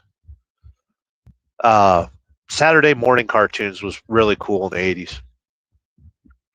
And then it all went to hell. Anyway, enough reminiscing. I'm not done reading all my manuals, by the way. Smokey says the Sprinter Dash is relatively easy to pull, looks like. It is, maybe. I don't know if a Sprinter van has a doghouse. Road Reality says new vehicles are designed around the cabin airfill. Oh. Yes. Toyota is the best. I'm going to say that right now. Toyota is probably the best as far as their cabin air filters. Mercedes-Benz can be troublematic. Jaguar was a pain in the ass. Yeah. Cabin air filters. I remember the last time that I had the oil change done on that TC that I used to drive. I asked them to change the cabin air filter, and I brought my own. They have like a carbon activated cabin air filter to get all the smells out, And I told him to swap it out, and he used my old cabin air filter to sell another customer a cabin air filter. He's like, "Look how dirty this one is." And it was like, that was mine. Like I used to live out in the middle of the desert, so cabin air filter used to plug up every month. Yeah, I just thought that was funny. I used to be a mechanic, and seeing little tricks like that. I never worked as a retail mechanic. I was always a fleet mechanic. But seeing a dirty trick like that, literally, quote unquote, a dirty trick like that, I just thought that was funny. Learn to change your own cabin air filters. I don't know why am I confusing Rob's neighbor with Robert Tyke Trucking? It's Kerry. I don't mind Japanese engineers. Nissan Infiniti seems pretty straightforward. Maybe it's just because I was trained on it. Yeah, you lucked out. Do a heater core on a P38 Range Rover. Roadie John, I thought about buying a Mission 1. I did as well. They offered me a birthday deal, and it was $150 off, including the grip. Which I was like amazed because I've never really contacted GoPro before, and they reached out to me and says, "Hey, your birthday's coming up, May 21st, and that's when this next camera comes out. Here's $150 off." And I didn't take it, but that money would be better saved and later spent on replacement cameras when one of my GoPros dies. I've never had a GoPro completely die. One of my Hero 11s doesn't Bluetooth anymore, so I have to hardwire from the camera to my phone in order to get the image off of it. I've only replaced one GoPro, and it's because the suction cup mount failed at 70 miles an hour, and the GoPro went tumbling down the road. That was a Hero 9 at the time, and they replaced it. But I take pretty good care of my GoPros. Right now, I've always loved the Hero 11 Mini because it's small and I can deal with it. And the type of filming that I do, it's totally fine. But I love that 360 right now.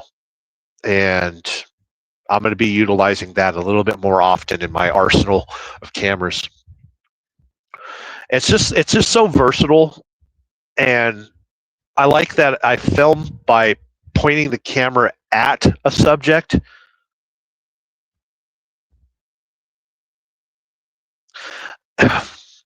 Instead of pointing the camera to a subject, I point it at a subject. You know what I mean? because in editing I can change the perspective. You can also use one, and you described this in one of your videos, John. You can use your 360 and cut one scene, go back and edit it in the GoPro Quick app, and make a different scene using the same camera, and pair them together. Like you could have a close up on you and a wide shot, and then switch between those two. There's so much you can do with the 360 camera. I love it. I love editing with it. I love everything about a 360 camera.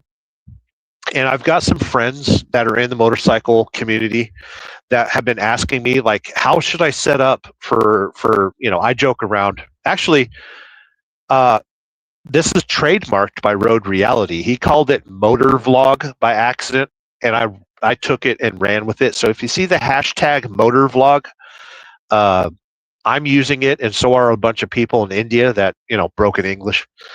I've had people asking me about, how should I set up a camera for recording my rides and stuff.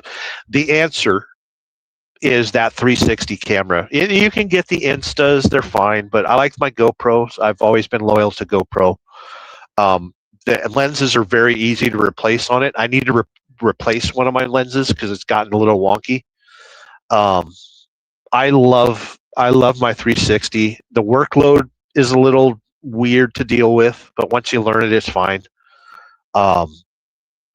Like I'm interested in maybe the next time I'm home doing a night trails video with the 360, and then that way, as a viewer, while you're watching the YouTube video on my channel, you can scroll with your own finger and then see the stars spin in the sky. I've always wanted to try that. But where I live right now, I'm surrounded by trees. I'm not, I don't have like a dry lake bed like I used to. Always good seeing you here, Rody John. I was talking about your comment for like 10 minutes and didn't even bring it up. Smokey says promo. Fuck! Yes, promo code. Fucking promo code. I literally have been watching YouTube for 701 years, and I couldn't figure out the word promo code.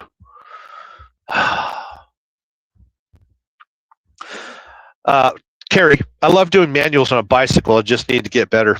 You mean wheelies? Road Reality says, Rob's neighbor, there's a DMV ride out that goes around Capitol Beltway. So many bikes, they just take over. Tons of complaints on Nextdoor. On Nextdoor. Rody John just aged himself. He's between the age of 42 and 53 with the term Nextdoor. Rob's neighbor, Carrie, why do people put master links on chains backwards? It's easier to install, I think. I don't know. Maybe they just don't want it looking like there's a master link from the outside.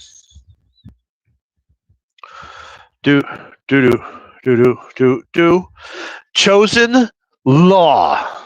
Can I donate to you? I hate to see your people without kale. Your people? Your people?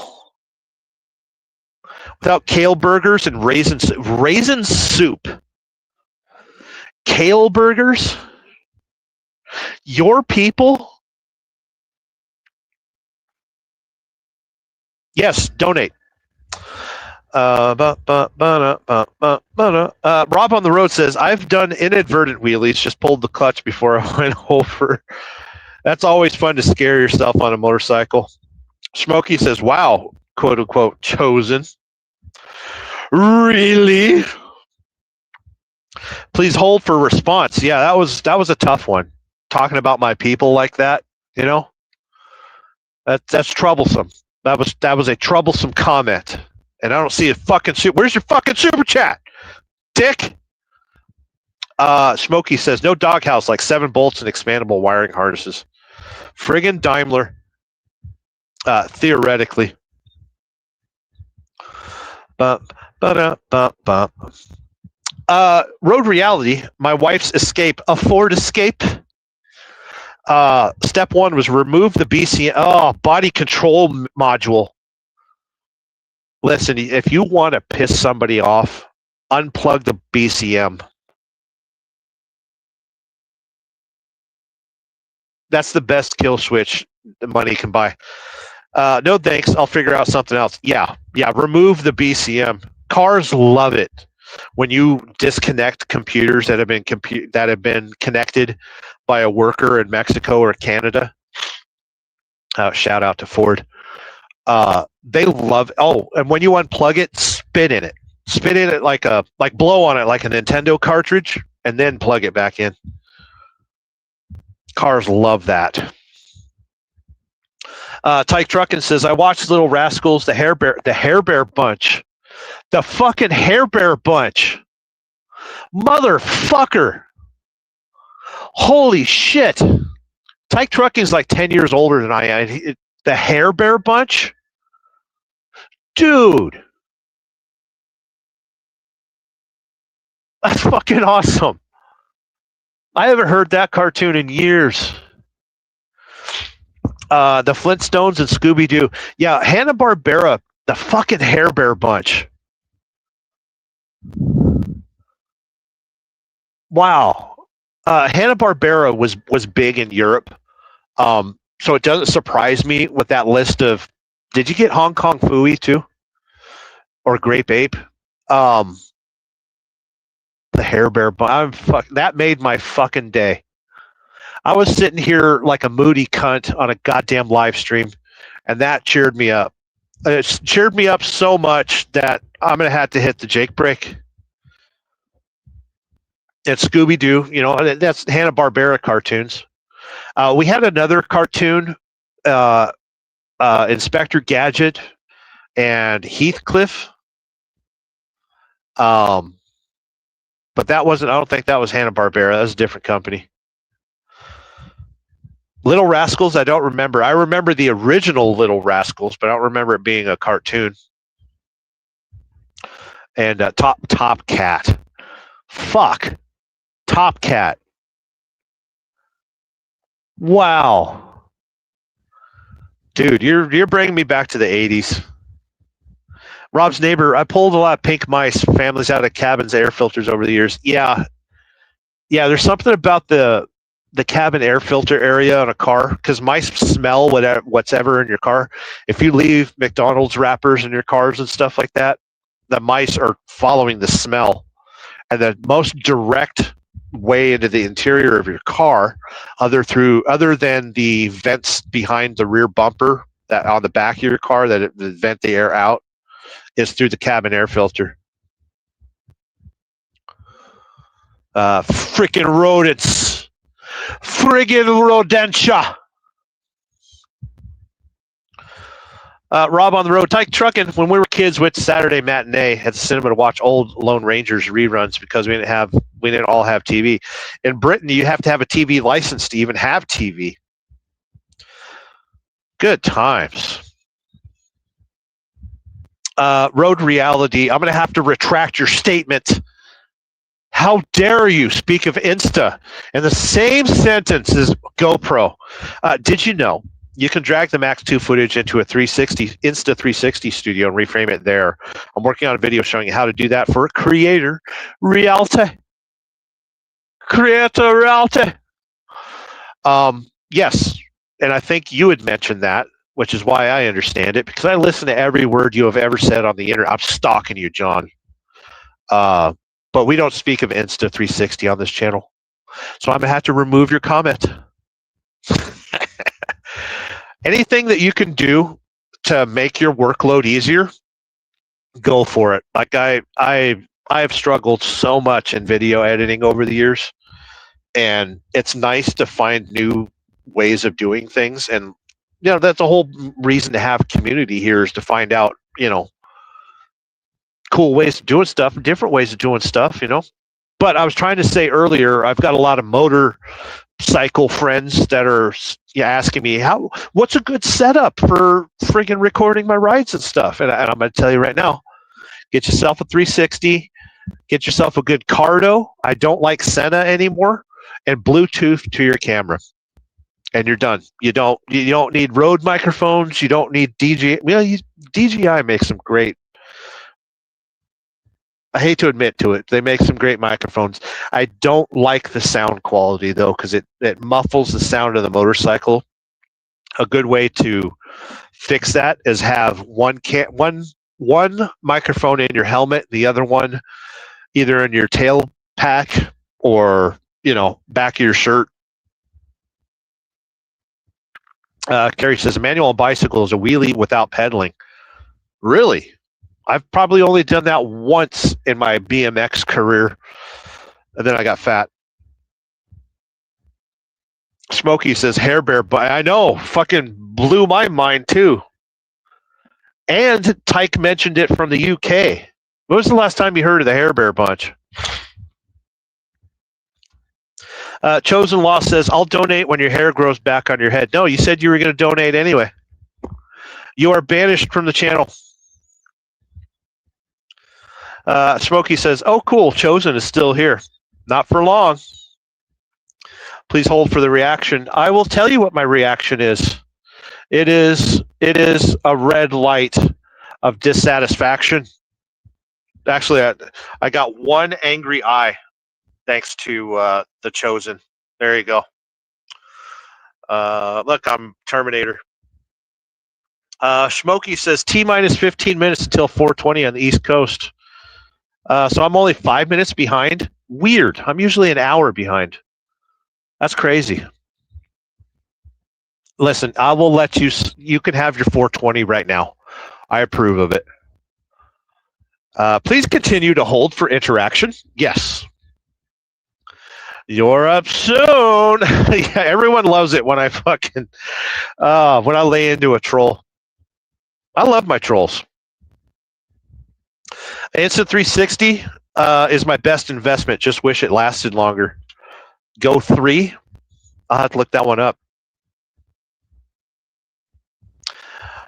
If you're doing off road reality, I'm sorry. If you're doing off bike stuff with the 360, it saves a ton of time. Just use Insta360's Deep Track versus Kludgy Way GoPro allows you to reframe. I've been using the tracker. Let me take a moment just to show you, if I can.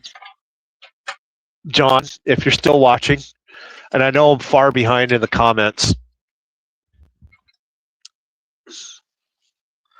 I've reduced this is my GoPro bag. It has all my GoPros, everything that I'm using on the truck. I forgot my clip mount, the little clippy mount. I'm going to show you some tools that are absolutely, I love these. So on the GoPro website right now, they make a weighted tripod. This fucker's heavy.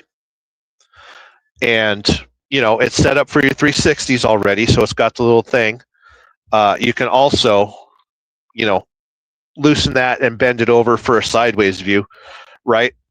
And then it's your typical tripod. It's got the little releasers for the legs, so you pull the legs out, right? And then you can press that releaser and put the leg out almost horizontal, right? You can do that with all 3 legs, and you can extend the legs. So there's your tripod, right? So it's an awesome tripod for your GoPro. And then you add, this is the carbon fiber pole, I think the 3-foot pole. So it's extendable, but it's thick. It's big diameter carbon fiber, so it doesn't flex that at all. It's hard to use though. It's not smooth like the Insta version, but this thing is 4 foot long, something like that. Yeah, it's 4 foot. Let me measure it to my own cock. Yes, it's 4.5 feet long. It's real stiff, just like my cock, but I love this married to the tripod thing that I got from GoPro, and they're metal legs, so it's weighted, it's heavy. And that's how I got my still shots of driving around with the Volkswagen and the 360 camera.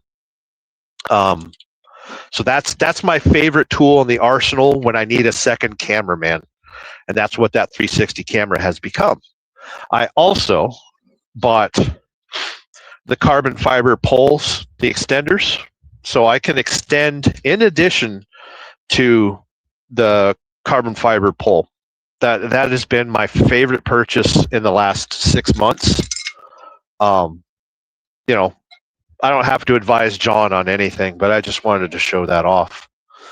I don't think I had anything else to show you. I do apologize. No, we're all good. I don't want you seeing any further sex toys, okay? But look for that. Oh, and you also got to have the. I want all of you need to watch what I'm about to show you. If you have a 360, and friggin', they don't sell these in the stores, and it's stupid. And I've got them stuck to each other. Hold on. Please hold. So you ever see the cool kids on Instagram? They put a 360 on the back of their Acura Integras. This is a typical GoPro clip. You can clip it into a suction cup mount. You can also, the roll bar mount. You could clip it into the top of a roll bar mount, right? Well, this has your little camera. What is that, a 1/4 inch? Right? That's where you put your extendy poles, or you can put your 360 camera and just screw it right onto there, right? There's a little wheelie thing there to screw it on in there. And then this is the lockable, so you can lock what direction. So right now I can change the directions of the camera, and then this little doodad right here locks it in, and that will not move. Another thing that I have is the adapter to put a GoPro directly on a mount. So I can hook this up to any GoPro, including the 360, because it does have feet. And then so I can also just put a normal GoPro on an extended pole that has that 1/4 inch. Get this, it is a lifesaver. You can get on Amazon and stuff like that, but I am a GoPro hoe, and I always get GoPro branded accessories. In addition to the roll bar mount. What else we got trucking around in here? I've also got just the straight up 1/4 inch adapter, so I can put a GoPro on any of my poles. I always carry a helmet mount, which the GoPro clip, and then you can turn and twist and all that. And then I also got, which sometimes isn't really necessary, I have the twistable GoPro mount. I meant to show you kids the manual for the fucking semi-truck, and I'm over here GoProing with my buddies. Shout out to you GoProers out there. I gotta put my toys away. I got a bag full of black sex toys. Listen, never ask a truck driver what he's got in his semi-truck. You don't want to know. Hey, look, I'm wearing pants. All right. Enough with the GoPro talk. Stifle yourselves. Chosen Law says the wait is unacceptable. My father owned 3 country clubs. Okay. You didn't drop any super chats though, so get out. Smokey says laugh out loud. And okay, bye-bye. Okay, bye-bye. Nice story, bro. Nice story, brah. I'm supposed to be reading manuals. Road Reality is self-promoting, so I didn't have to make a video for my friends and say, this is what you got to buy, recommended by Sterling Wheel. I didn't get this idea from John, I swear. Check out John. Check out his channel, Roadie Reality over there, and there's the link to his channel. If you are a moderator on my channel, you can click on links, and you could drop links too. I'm totally cool with you kids dropping links. My channel is a community. Drop your links, self-promote yourself. I don't have, even if you're going live, even if you're live right now, I want you to promote your show. YouTube is a big place. We can all step on everyone's friggin' shows. Schmokey says, microphone in your tail pack in there? You got a microphone in your butt? Wrap it in towels before you put it in a tail pack. Or put it in the backpack if you're wearing a backpack. And you're done. Listen, I really don't have time for trolls today. I'm hanging out with my friends. Tyke Trucking is...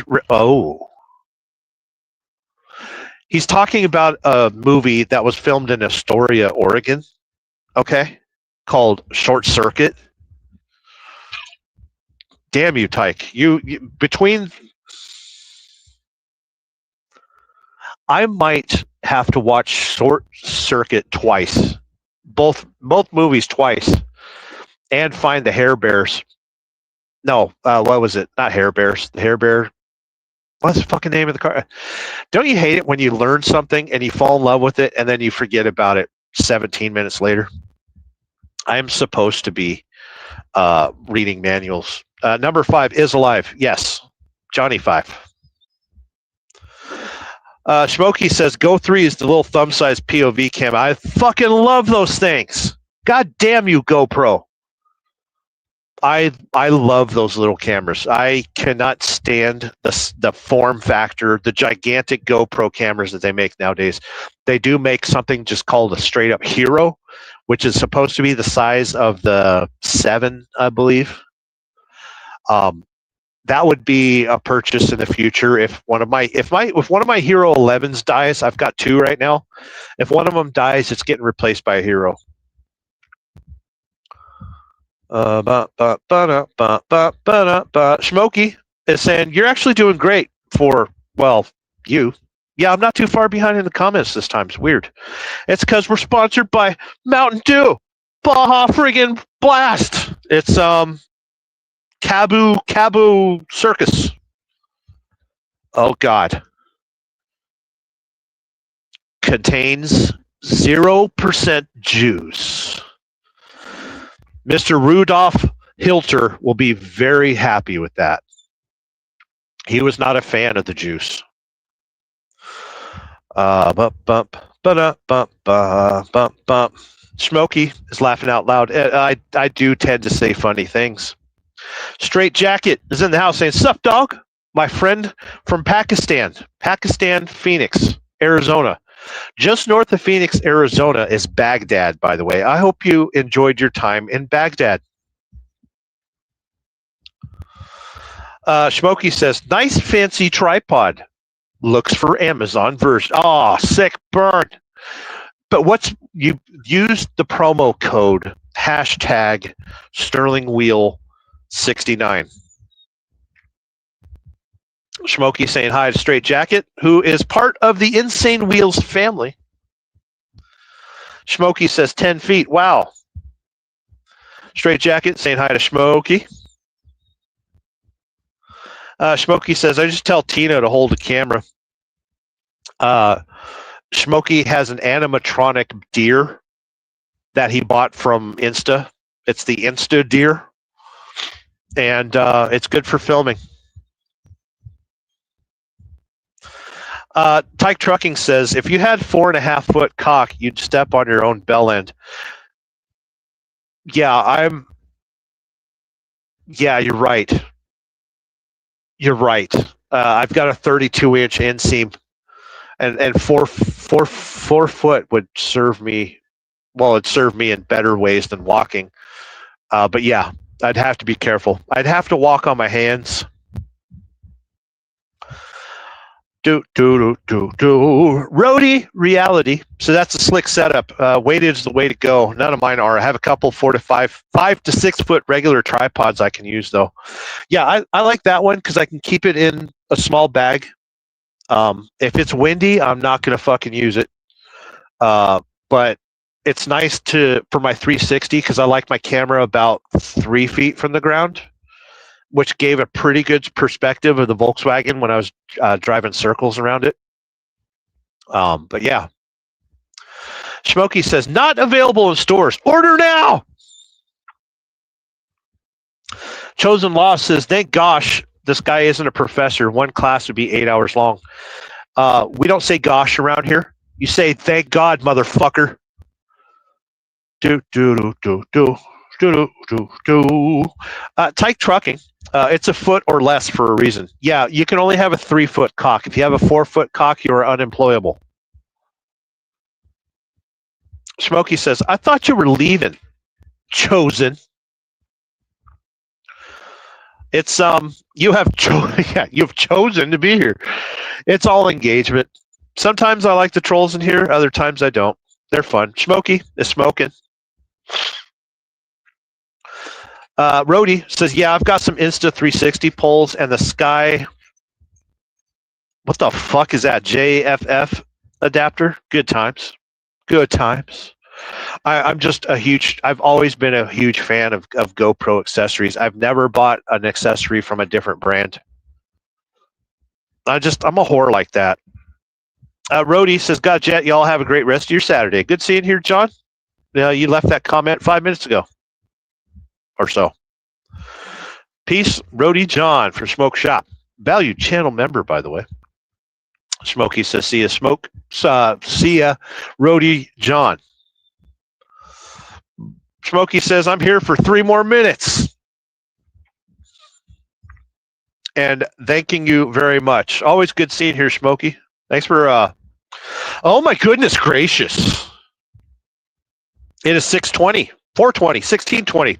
Cheers for 4:20. I use military time, so 16:20 means you need to smoke a pound of weed instead of 4:20. The juice joke, yes, that was a good one. Tyke on the Trucking says, your mama was a snow blower, was a double entendre. Frosty had a hard on. Sick burn. Smokey says 10 minutes ago. Sometimes we get a little. Sometimes I forget my own promo code. Big Dan says, Tina can. Yeah, check out the Smokey's always got a good live stream. Am I interrupting something? Did you have you have a live stream tomorrow. Check out Smokey. He has a live stream tomorrow.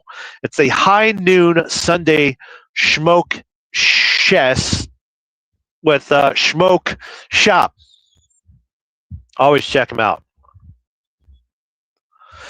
Thomas Bailey is reminding us that if you had a 4-foot cock, pussies would be ripping at over 36 inches. Are you saying birthing canals are 36 inches deep? Are you saying? Like, are you hanging out with bovines?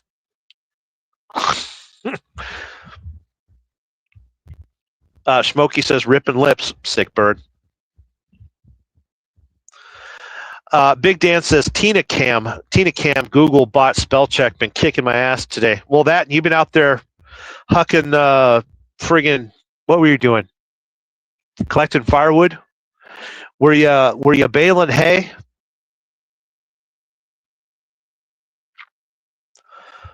We're going to have to get to the rest of what I was doing around here. Smokey is saying wort, which means we need to flip the camera around and finish what we were doing. We were looking at a manual. We got a couple more books to look at. Welcome to the Church of Wheel manual. Beginning of the show, I showed you some manuals. Let's get to the biggest manual in this packet. I'm willing to bet this is the truck manual. T680, T880, and W990 Operator's Manual. Inside here, you will find English and French instructions for the vehicle that you spent $200,000 for. So you got all sorts of lights and how you do your mirrors and things and buttons on your steering wheel and all sorts of good stuff right there. That's pretty fucking cool. Oh, and it does tell you maintenance intervals in the manual for the truck. That manual is completely in English. And it's 400 pages. That's fucking cool. KW T680 is what I'm driving. We got a couple more things. Let's see. This truck has an automatic fifth wheel thing. And we'll get to that in a second. I've got somebody's calling me. I'm going to distract you just for a moment with some Saturday morning cartoons.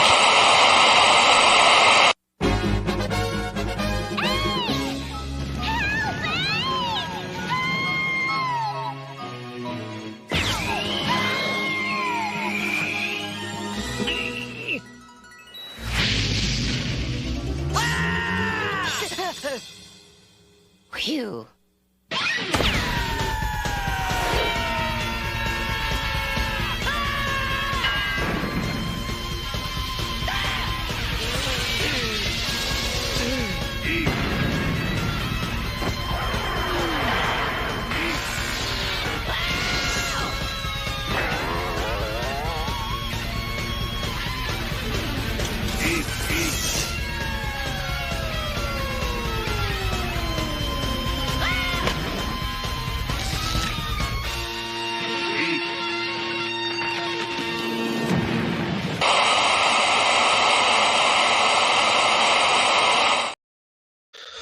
All right, enough with the telemarketers. Jesus Christ. Anyway, back to the Church of Wheel, going through the manual of my T680, my brand new semi truck. The operator's manual didn't have a picture of the truck. It didn't have an outside picture of the truck. They were supposed to have pictures. This is what your truck looks like. Oh, found it! Right there. There's your T680. Right there, T680. There's a T680. There it is in real life. Here's a T880. There's a W990. There you go. See? Very cool. Anyway, the truck has an automatic fucking fifth wheel coupler. It also has, this truck doesn't have a sliding fifth wheel, but it does have, where is it? These are the operating instructions for the fifth wheel. So basically, it's how you unhook trailers and stuff like that. So yeah. On my truck, you just, I have a switch for it. Doesn't show it in the manual though. Oh well. What else we got here for papers? We got blank paper. Just kidding. That's the other operating instruction to couple and uncouple your trailer. Okay, so we've got 2 copies of how to uncouple and couple your trailers. Now we've got the service lubrication for your fifth wheel. That's how you adjust your fifth wheel. You don't do it as a truck driver, but that's how you do it. Every 3 months or 30,000 miles, you've got to inspect your fifth wheel bushings. Nobody ever does that. And that's how you inspect and adjust, which is pretty damn cool. Okay. You wonder why truck drivers never read the manuals? Because none of us are out here adjusting fifth wheels. I mean, come on now. Looks like this is wheels. Alcoa wheels. Yes. How come I don't have wheel covers like that? That's fucking cool. I want some wheel covers. Where's my wheel covers at? I drive a company truck. I don't care what it looks like. As long as it's clean and I can live in it. We're coming to the end of the manuals. I'm willing to bet this is for the radio. No, that is the Thermo King, the APU. So this is the power inverter. Has 2 manuals. Wonder why we got 2 manuals for the power inverter. Maybe I should learn how to use my power inverter by reading the manuals. I already know how to use it. It's simple. This one, actually, I should have read this because I didn't know how to turn it on. The Thermo King inverter, the power button's like right there. You got to make sure to press that green power button and hold it so the power inverter turns on. And there is a USB port for charging right there. Pretty cool. So that's a 2,000 watt power inverter. That's what these new trucks have. What is our final manual? Thermo King installation manual. You kids want to learn how to install Thermo King? It's pretty easy. Most of these trucks are pre-wired for it. Let's see. Let's see here. First aid, electrical shock. Immediate action must be initiated after a person has received an electrical shock. Obtain immediate medical assistance if available. The source of the shock must be immediately removed by either shutting down the power or removing the victim from the source. If it is not possible to shut off the power while the wire should be cut with either an insulated instrument, e.g. a wooden handled axe or cable cutters to heavy insulated handles, or by a rescuer wearing electrically insulated gloves and safety glasses. Yeah, don't forget your safety glasses when you're saving somebody's life. Whichever method is used, do not look at the wire while it is being cut. The ensuing flash can cause burns and blindness. Good thing I sleep 2 feet from a fucking power source. But here's the way you're supposed to mount your inverter. Mine's mounted upside down currently. I don't judge. That's how you route holes through your routing cables through metal holes. You're supposed to use a grommet. Huh? How many times I got to tell you? Or split loom for your edge guards. Huh? That's how you're supposed to wire stuff up.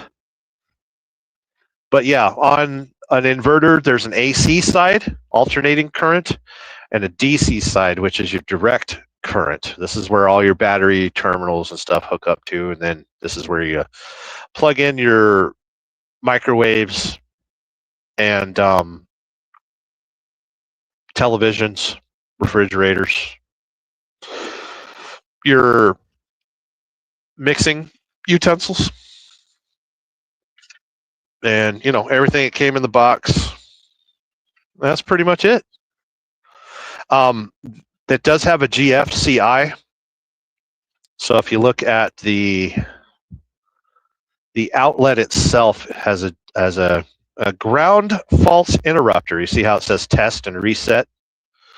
So if you take a shower in a semi truck while shaving with an electric plug-in razor, you won't electrocute yourself. But if you do, contact the authorities. Call the cops. If you get electrocuted in your semi truck, which apparently can happen very easily, I want you to call the cops. If you get electrocuted in your semi truck, please call the cops. It's very important you call law enforcement. Anytime you see anything in the trucking industry, call the cops. But yeah, that has been the Church of Wheel manual. I'm going to put away my toys and make it look like nobody ever looked at the manuals in the semi truck. I am literally the first truck driver in the entire world ever to look at the manuals in their semi truck. Not only did I look at the manuals in my semi truck, I was in my semi truck when I looked at the manuals. First person to ever do that. That was a 2-hour and 16-minute live stream in order to just look at the manuals. If I sat here and read them, I would be here till noon tomorrow. And I don't feel like doing that. I'm just here to burn off a little bit of energy. We had an easy day today. Shout out to Salty Badger for providing breakfast. And it was a pleasant visit. He is a busy boy today, and so am I currently. Catching up on some hours. I can't roll till after midnight, and we will lay down in the heat of the day and enjoy the air conditioning that's currently blowing around me. And we got some free stickers, and we got, what else did I get? I got a friggin' keychain. Got a new keychain. Says KW for Sterling Wheel.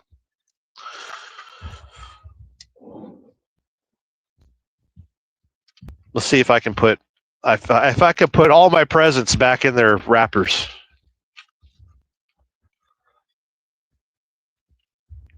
But I want to thank you anyway for hanging out with me on the Church of Wheel.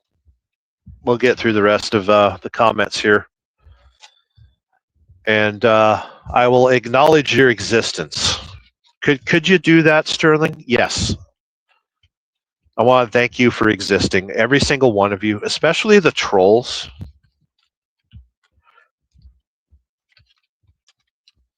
There's always a good troll around my channel somewhere. You know, I kind of feel bad for Jason because he doesn't have any friends. And like, if he was just a little bit nicer, like, I'll be your friend. Oh, I've meant to tell you, you have to have paper driver's logs. So I'm going to keep them in this. I'm going to keep them somewhere else. You always have to have the ability to show law enforcement that you know how to do paper logs. It's like a $500 ticket. And we'll get to some comments. We're putting our stuff, we've got to put our toys away. Okay. And then we'll catch up to you kids. Got 14 comments I haven't read, which is not a record by any means. And we've got 37% battery on our phone. Not a record by any means.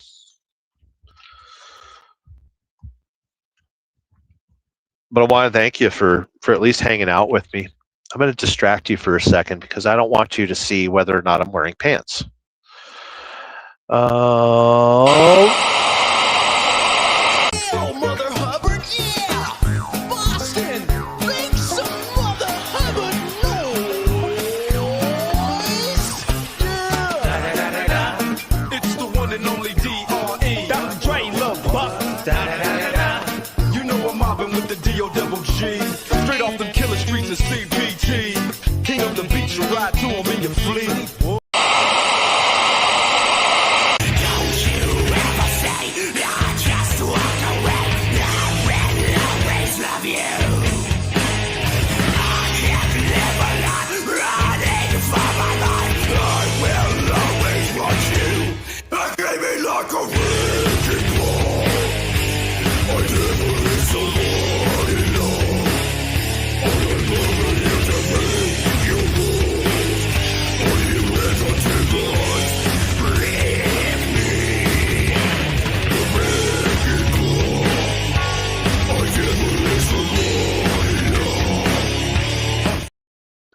Oh, our dear friend. A dear friend of the show, Miley Cyrus. That wasn't Hannah Montana, by the way. Let's get to the comments. Oh, bo bo bo bo bo bo bo bo dee doo doo doo doo doo. Tyke Truckin' in the house. This Ardmore Scottish single malt is going down a treat. I cannot partake in any alcoholic beverages while I'm on a company truck. I'm going to have to wait till I get home in a couple weeks. We're going home in a couple weeks. I'm doing a 3-week stint, which I don't like.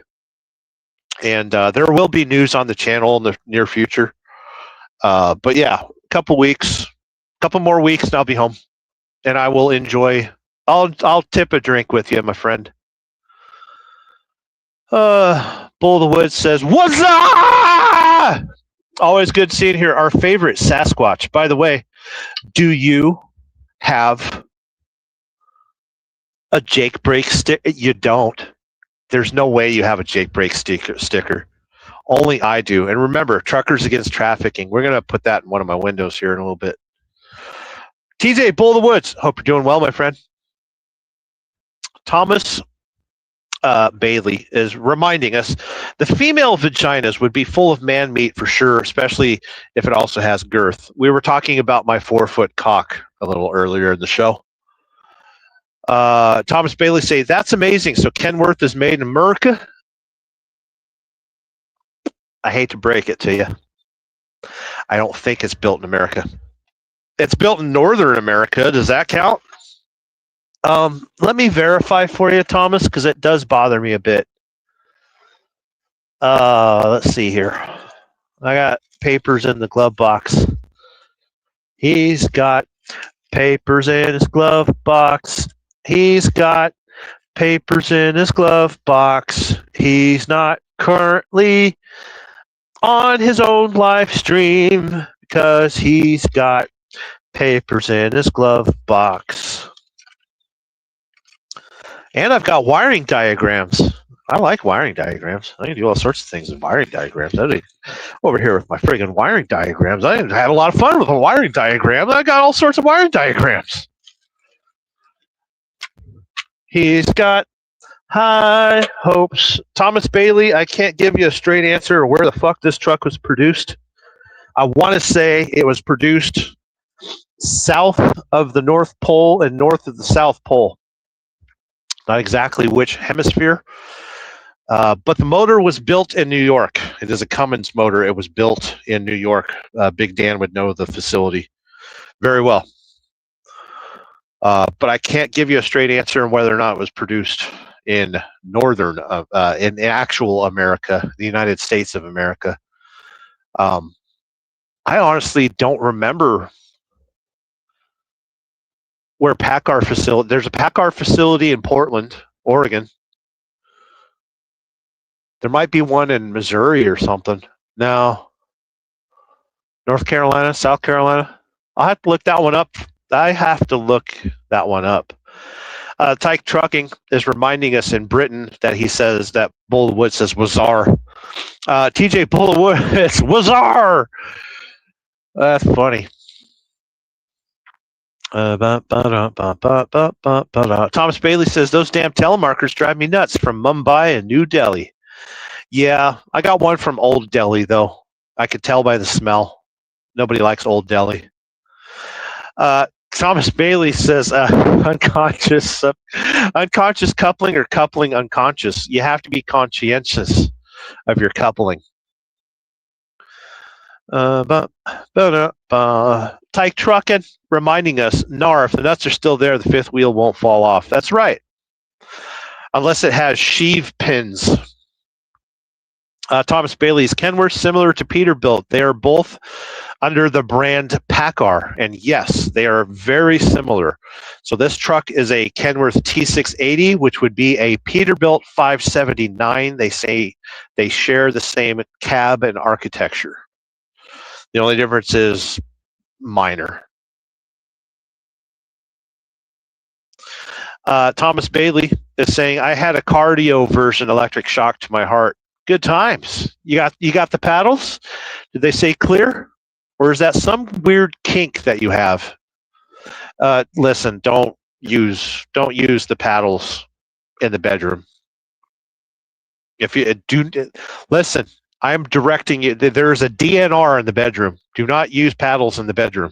Do not resuscitate. Tyke Truckin says, I took my truck to the garage on Friday to shop for a safety check, EGR sorting out. Good to hear that they have EGR problems in the UK. Got a courtesy van drive back to our yard. It's fully electric Mercedes and a start button. A fully electric Mercedes. Interesting. And a start button. Yeah, why is there a start button on an electric Mercedes? Road Reality is reminding us that it was Inception level manualing. Yes, we were manualing.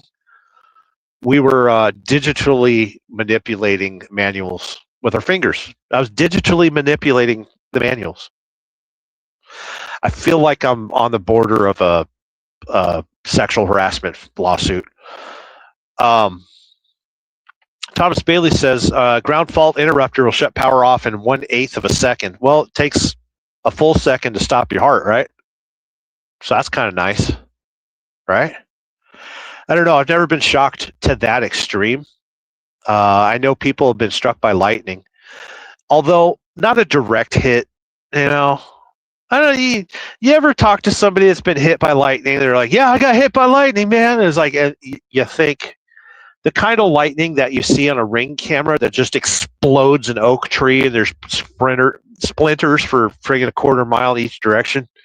And then you find out that they didn't really get directly hit by the. Come on. They hit a chain link fence and you were 30 feet away from it. Okay? You didn't hit. You got hit about lightning. You didn't get hit by lightning. Okay? Settle down. Okay? If you got hit by lightning, you would not be alive. Okay? You would explode like a water balloon through a wood chipper. Because that's what we are. We're mostly water and red food coloring. Thomas Bailey is reminding us that the GFCI box is your friend around water. That's right. Because the other side of my bedroom here is a hot tub. But yeah, Tyke Trucking is letting us know about the Mercedes van that he drove, which was all electric. I pressed it and then asked, how do you start it? The guy said it is. Just put it in drive and press the accelerator.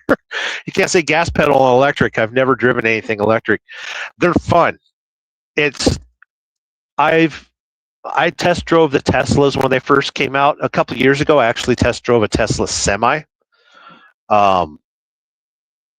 The definition is it's not an automobile anymore, it's an appliance.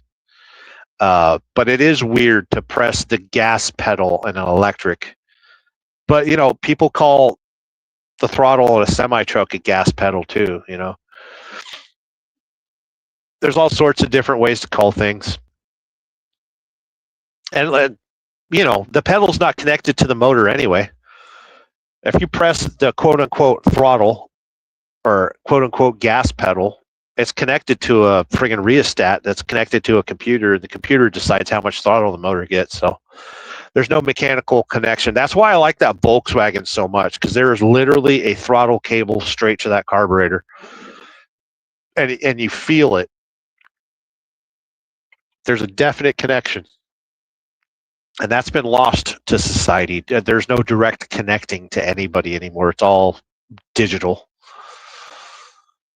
It sounds like I'm upset about that. Thomas Bailey is people think I'm a troll, but I'm just a friend on the internet. A lot of useless knowledge, not a troll or a garden gnome. I think you're a garden gnome. Garden gnomes are nice. Thomas Bailey says Google, our omnipresent lord of information and debauchery. Google says it's made in America except for one plant in Quebec. What would they make in Quebec? It would be a logging truck of some sort.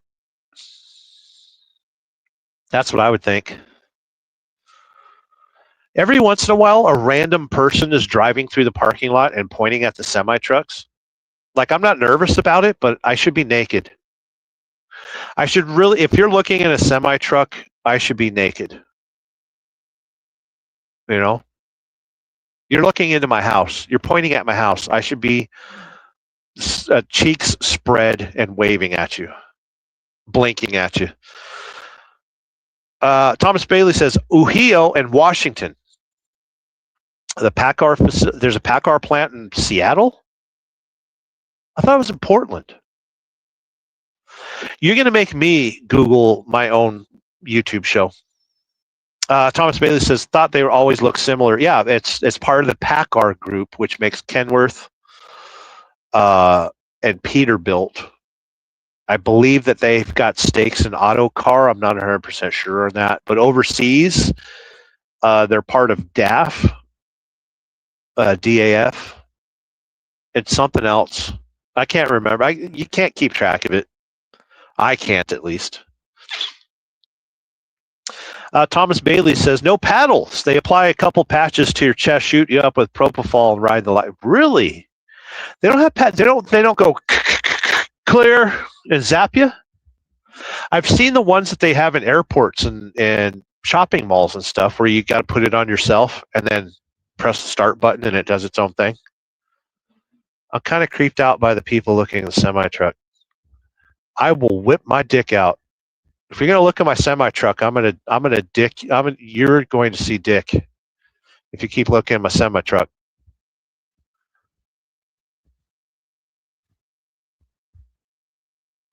Dare me to show my cock?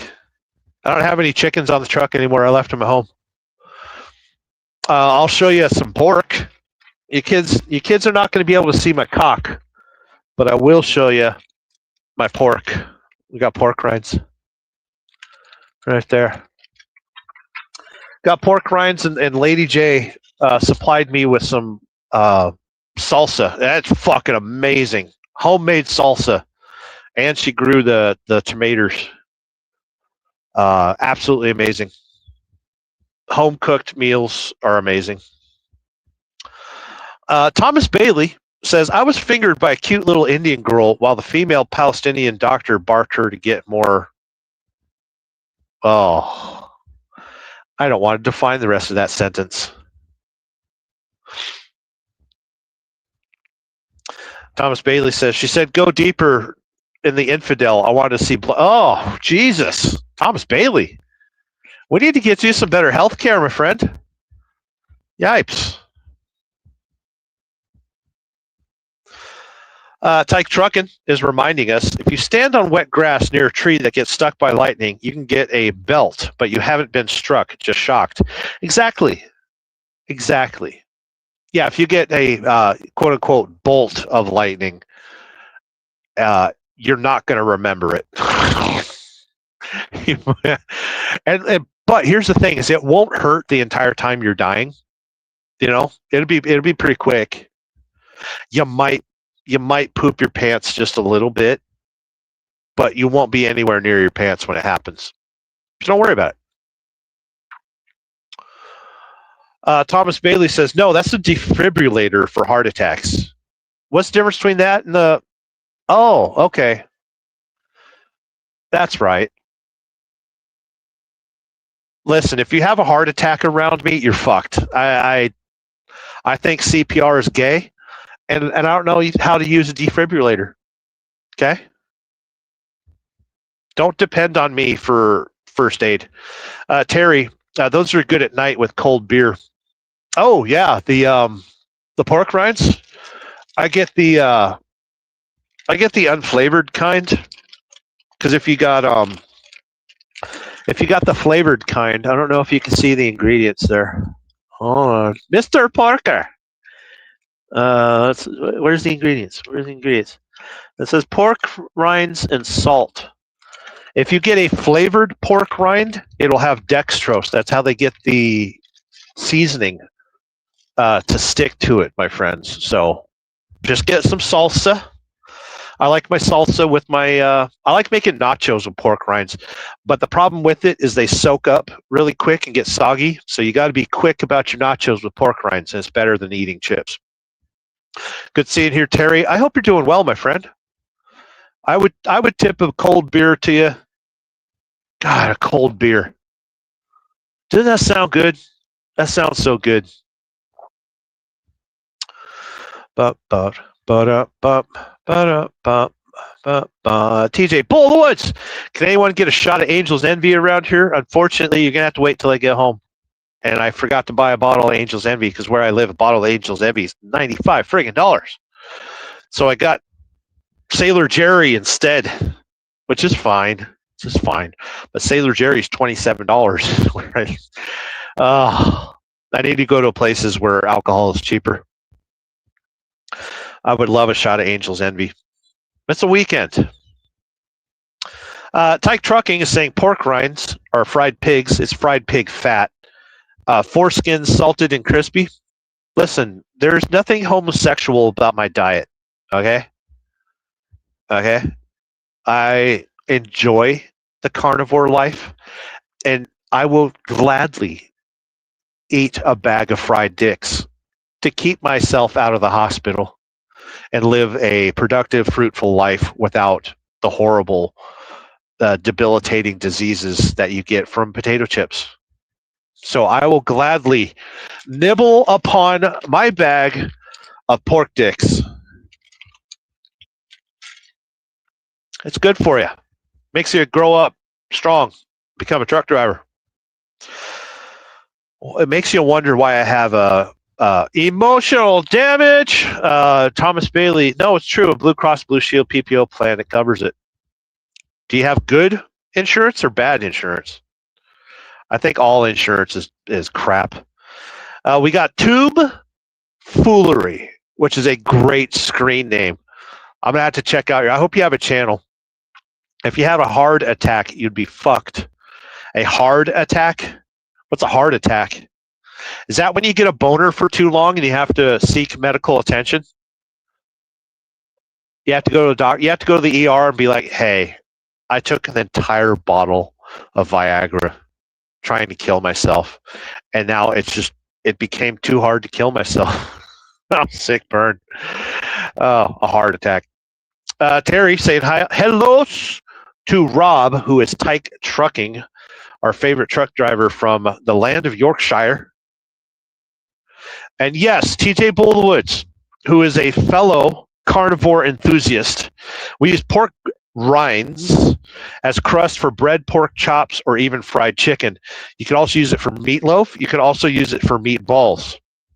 Instead of using bread, use crumbled pork rind to make sure it's unseasoned. It doesn't have maltodextrin in it. I've been live for 2 hours and 38 minutes. I'm getting a little tired of myself. Lady J is reminding everyone to become a member, by the way. You'll see there's a little squiggly line by her name next to a wrench or a badge.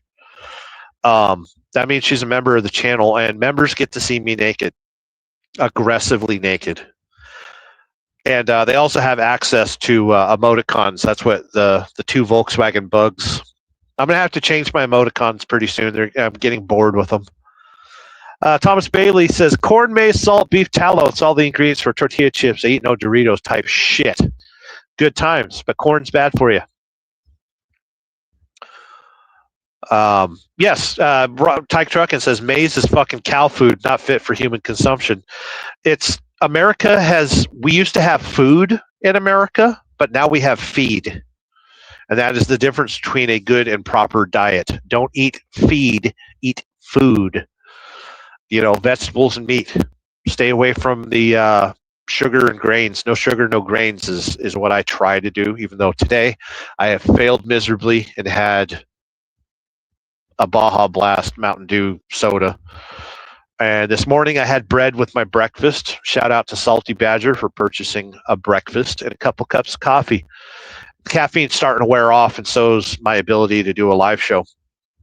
Welcome to the Church of Wheel. I am Sterling Wheel, your gas pastor. I want to wrap things up. It is 5 p.m. in the land of Michigan. Tomorrow we are heading to Stanwood, Michigan, to pick up a load of water from a Nestle facility. That Nestle facility is going to load the trailer with 43,000 pounds of water in bottles on pallets inside bags and boxes. Bagged boxes of water in bottles. Anyway, 43,000 pounds of stuff going in the trailer, and I'm taking it to a Walmart facility in Sterling, Illinois. It was named after a dear friend of the channel, Sterling Wheel, and it's a drop-in hook. So I just drop the trailer, grab an empty trailer, and then I go to another place in Illinois for a load going to Ohio. And actually, it's a load of pickles. I'm taking a load of pickles to Ohio. And I'll be done Monday afternoon or Tuesday morning, which is also cut off for my payroll. And I will have an entire paycheck next week, which will be approximately $1,600. So I'm going to be a very happy boy next week. It's good to make that kind of money per week. even though I sacrifice my sanity by being out here all the time. So life is good. Life is okay. I want to thank you for stopping by the Church Wheel. All of you are dear, dear friends of the channel. Today's show, Church of Wheel manual. Today we played. I'm the only truck driver in the entire world who has ever read the manual or even looked at or even found the manual to a semi truck. And we had fun taking a gander. And we'll answer the rest of the comments. I need a cough.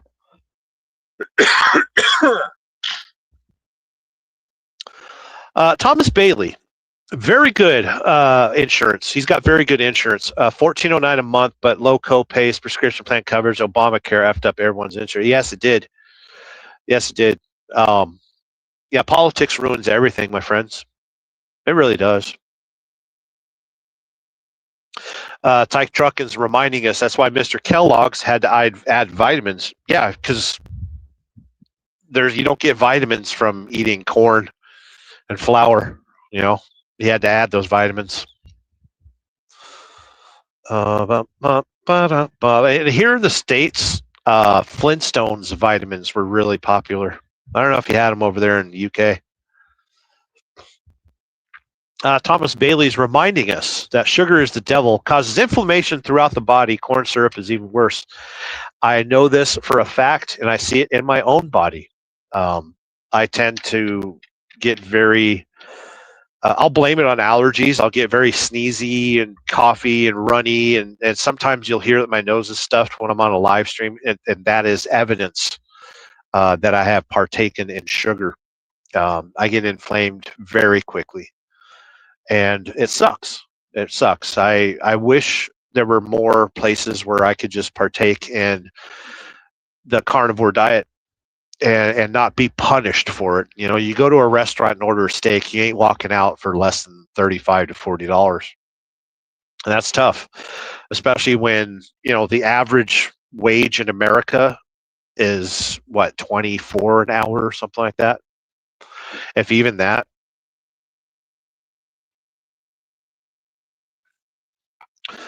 Tyke Trucking says, I pay with inflammation for my penchant for cheesecake. Oh, fucking cheesecake. Tyke Trucking, the last time Lady J and I went shopping, there's a pretty fancy grocery store. And there's a company that makes custom cheesecakes. Custom. In fact, you know, good cheesecakes.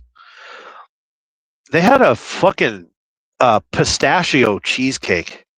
Pistachio and chocolate. I wanted to fucking try that so bad. It was kind of expensive though. It was $30, $27, $30. But a pistachio cheesecake. I've had pistachio cake before, you know, frosting. But a pistachio cheesecake, I wanted to try that. But you know, like you said, inflammation and all that jazz. You know, there's so much in the world that is bad for us. It's good, but it's so bad.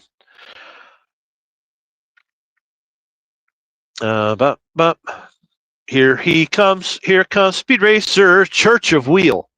Manual was the story today. I want to thank you kids for hanging out with me for over 2 3/4 of an hour. Metric, that would have been 2.75 hours. How many minutes is that, Sterling? Yeah, I would need a calculator to figure that one out. How many minutes is 2 hours and 45 minutes? 210 minutes? 220 minutes? Some of that? Don't ask me to math. Stifle yourselves. We don't math around here. And always remember, fact hunt Tyke. If you get any of your facts and figures incorrect, Tyke Trucking will pop in here because he's a fact hunt. Tyke Trucking is a fact hunt Tyke.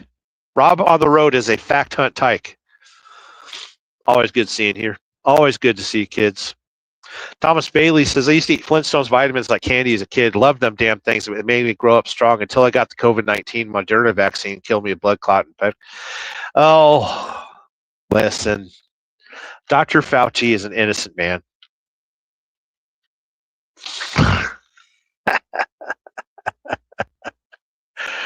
Oh, the world's so screwed. It's common on the internet right now to see a lot of people complaining about America losing its humanity, the lack of customer service, the lack of eye contact when you're talking to people in public. I'm working on my eye contact, but I'll put on a pair of glasses here in a little bit, so I have to talk to you. I'd rather talk at you. Anyway, whatever you think about what happened in 2020, it was an exercise in crate training. We were all crate trained. The government found out that with a minuscule amount of fear, they can control an entire population. And it doesn't matter what political leaning, it doesn't matter if you voted for one guy or one girl, if you voted for two girls and one guy. It doesn't matter if you watched two girls and one cup. We were all crate trained. We were threatened with our jobs. We were threatened, you're going to kill grandma. And the government now knows that as long as they apply more surveillance to the sheep, they can continue controlling us. There's no stopping to the control. Tyke Trucking will be able to correct me on this statement, but the sheep the sheep live in fear of the sheepdog, but it's the sheep herder that has ultimate control. It was a saying, like I heard that recently. The sheep are scared of the sheepdog and the wolves, but the sheep herder, is there to shear the sheep and friggin' sell them for meat. Can you tell I'm tired? I've almost done this for 3 hours. We're almost at 3 hours. I don't know if I'll go another 8 minutes or not. Thomas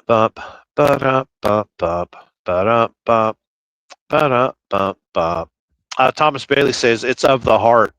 I'm sorry to hear about your damage from the friggin' plandemic or whatever you kids want to call it. The sweet and sour sniffles. Tyke Trucking says, shouldn't have taken the clot shot. You can detox from it, though. It's I'm not sure if you can detox from it, my friend, but I think you can live a cleaner, healthier life and you won't suffer as much. Although I have been proven wrong on that, because I know some people that are younger than me that just flat out had a heart attack while swimming in a swimming pool or running a marathon. Humans are fragile creatures. And I know people that have died from tooth infections. You never know what's going to get you. And that's why it's important that you have a Jake Break sticker. And just be happy with it. Just be happy with your Jake Break sticker. Live a peaceful life. Don't be an asshole. Thomas Bailey's reminding us that Fauci is evil. Jacob says, hi, best buddy. Start panting like a dog. You need to drop super chat for that shit. Hal, Thomas Bailey's asking Tyke Trucking, spike protein detox. I've heard of that. Yeah. Tyke Trucking says, you're right, Sterling. Animal Farm, George Orwell, who also wrote 1984. That's where it came from. Thank you for clarifying. I remember hearing about that. Yeah. Oh, it's always good to have a good community on YouTube. And I want to thank you kids for stopping by the Church of Wheel today. We kind of got a lazy Saturday going on. I don't want to go to bed too early. I want to sit here and edit some video, maybe hang out with you kids. Well, I did. I hung out with you for 2 hours and 51 minutes. I don't think you can see this timer on your side of the screen, but I can, with about 7 people watching. I do these live shows to kind of drain myself of energy. This is an auditory masturbation in order to cleanse my soul, to drain my testicles of the ability to speak with my face hole. Right? My phone's at 24%. Fuck. Tolga finally shows up. Jesus Christ. We've been looking for you for weeks. Tolga is my favorite goat broker, by the way. Although I've been shopping around because Tolga hasn't been showing up. I almost bought a goat from Greece yesterday. If you go to Tolga's website, it's goatsovernight.tk. I couldn't. Somebody took the website down, and I can't find it. I was desperate for a goat this week, and Tolga's just like disappeared, just fell off the fucking face of the earth. You know, were you on a business trip in Iran? Were you trying to sell goats to Iran again? I need a truthful answer. It's been. I have not seen Tolga in such a long time. Oh wait, are you leaving already? Yes. Very upset with you. Everyone's been asking me, is like, Sterling, we've seen 5 consecutive churches of wheel without Tolga being present. What the hell's going on? And I said, listen, I will always maintain the fact that Tolga is the best goat broker in the world. But when he disappears, we all get a little worried. Especially with our president bombing certain regions that Tolga makes a lot of money. He's got a wide service area as far as the goat market is concerned. We're worried about Tolga. Thomas Bailey is in the house. I've taken can't pronounce that. Aspirin amounts of can't pronounce that. Blood thinner now on can't pronounce that. HeartMed and can't pronounce that. Blood thinner. I'm feeling better, getting stronger. Very good, Thomas Bailey. But I worry that you're taking things that I can't pronounce. I'm tired. Almost done this for fucking 3 hours. We'll take it. Listen, I need a super chat from somebody. But we'll take it to 3 hours. Got 8 minutes. Tolga says, sorry, folks. Yeah, just friggin', I was wondering. Yeah, my goat supply was running low. Like, even everyone that's in here was very upset with Tolga. Tyke Truckin says, Tolga's here with the flag of Turkey. We were all extremely sad that Tolga wasn't around. Big Dan he called me last night, and he's like, listen, the fact that Tolga hasn't showed up in weeks has me concerned. And I said, the last time I talked to Tolga, he was preparing an order of goats to New Zealand. And he said they were hairless goats. And they're very rare and awkward looking. And they have to be specially packaged. Like, you have to buy goat sweaters for hairless goats. And the only way to build a sweater for a goat is to find giant rabbits. You got to plump them up. Lots of testosterone and steroids. So it took them a while to make authentic rabbit pelt coats for his skinless goat or hairless goats.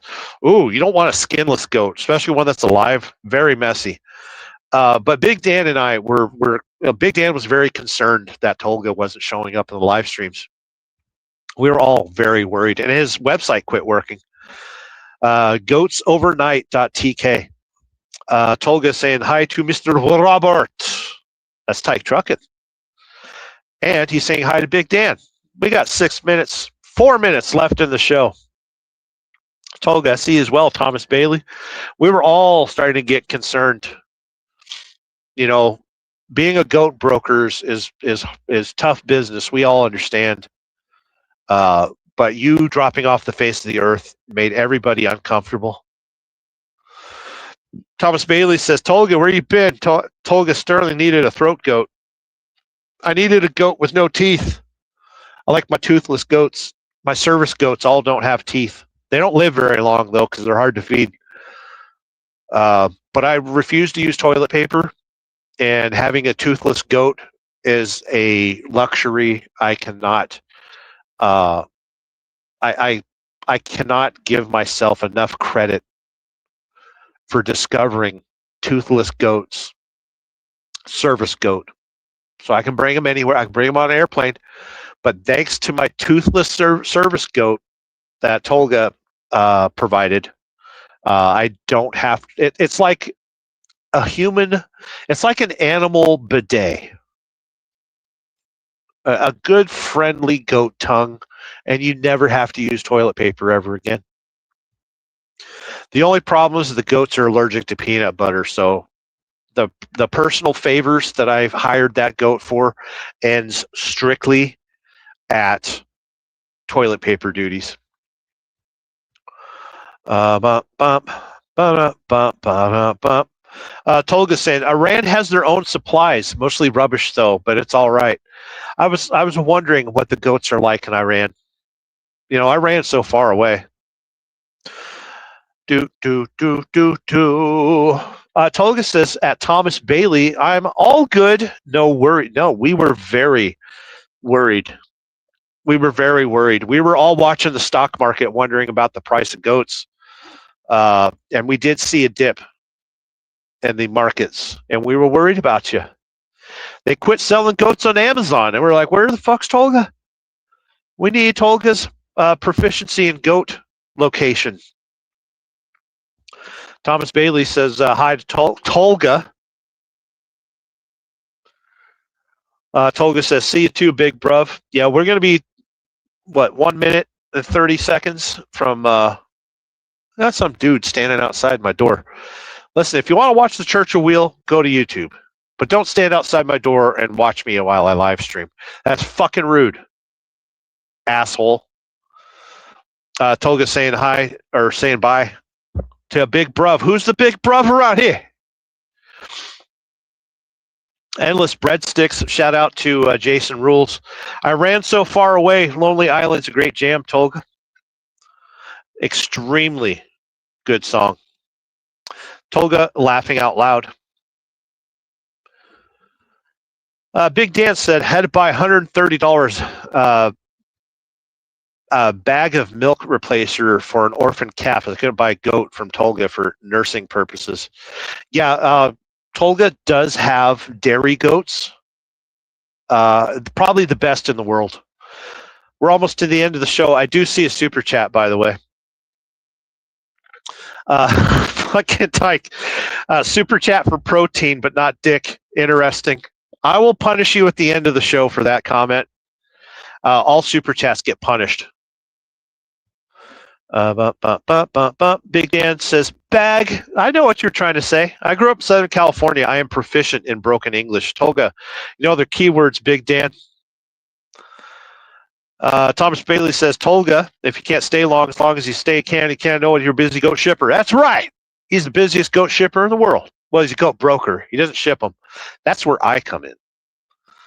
Got goats in my trailer right now. We've hit 3 hours of a live stream. I want to thank you for stopping by the Church Wheel while we looked at the owner's manual for a semi-truck that I don't own. Oh, I'm here. Thomas Bailey, stay until the end. Always good seeing here, Tolga. Thomas Bailey says, feed them tube steak with protein cream filling. Sick bird. Thomas Bailey, oh good, but I'm about to crash out myself. We're all about to crash out. 3 hours is way too much for a live stream. All of you should unsubscribe. I wish sweet dreams from now, says Tolga. Big Dan says, good to see everyone, especially Tolga. I was worried. Yeah, I was worried about Tolga too. I probably should have. I've got his WhatsApp, so I should have shot him a message and be like, what the fuck? Where you at? Looking for a goat. But always good to see the regulars of the channel. And I want to thank you for stopping by the Church of Wheel. If there's no way any of you well, maybe some of you have watched the entire live stream, but if you're watching this in the replay gang, please put hashtag replay gang in the comment section. Don't forget to hit the like button. It lets me know that you're paying attention, and it doesn't feel right to just sit here and talk at you. I want some interaction. Okay, so hit that like button. If you're subscribed to the channel, I feel sorry for you. If you're a member of the channel, much more apologies than anyone else that hasn't become a member. But I want to thank you for hanging out with me this afternoon. It helped me burn off a little bit of energy. I need to charge my phone, and I kind of want to just lay down and masturbate frantically. And I want to thank you for stopping by the Church of Wheel. Tolga says, "Oh, I totally appreciate that for all the kind words by all of you legends. I'm also happy to see you all. You missed TJ Bull of the Woods. He was in here earlier. I think he found a bottle of Angel's Envy that had my name on it. He's over there drinking the Angel's Envy on a Saturday without me." Big Dan says, "Almost got 5 cord of wood moved. Listening. Nice." Yeah, Big Dan was collecting firewood because he has nasty winters and he has to collect firewood the second it hits 80 degrees. Thomas Bailey says, "Goat index affects the NASDAQ in the world markets. Goats is money." Truth. I want to thank you kids for stopping by the Church of Wheel. Church of Tolga. Tolga inflation is also real. Yes, you got to be careful about Tolga. His prices fluctuate wildly. And I'm done with the super chats. I'm done with everything. Oh, no, I'm not done with the super chats. Tyke Trucking dropped a 5-pound super chat. That is $5.86. No, 79. I don't know. No. Maybe it's $6.11 by now. Tolga will come up with the answer before I end the show. What's 5 pounds to US dollar? I think it's $6.17. Well, we will wait. Actually, we won't wait. I'm going to punish the super chat because no super chat goes unpunished.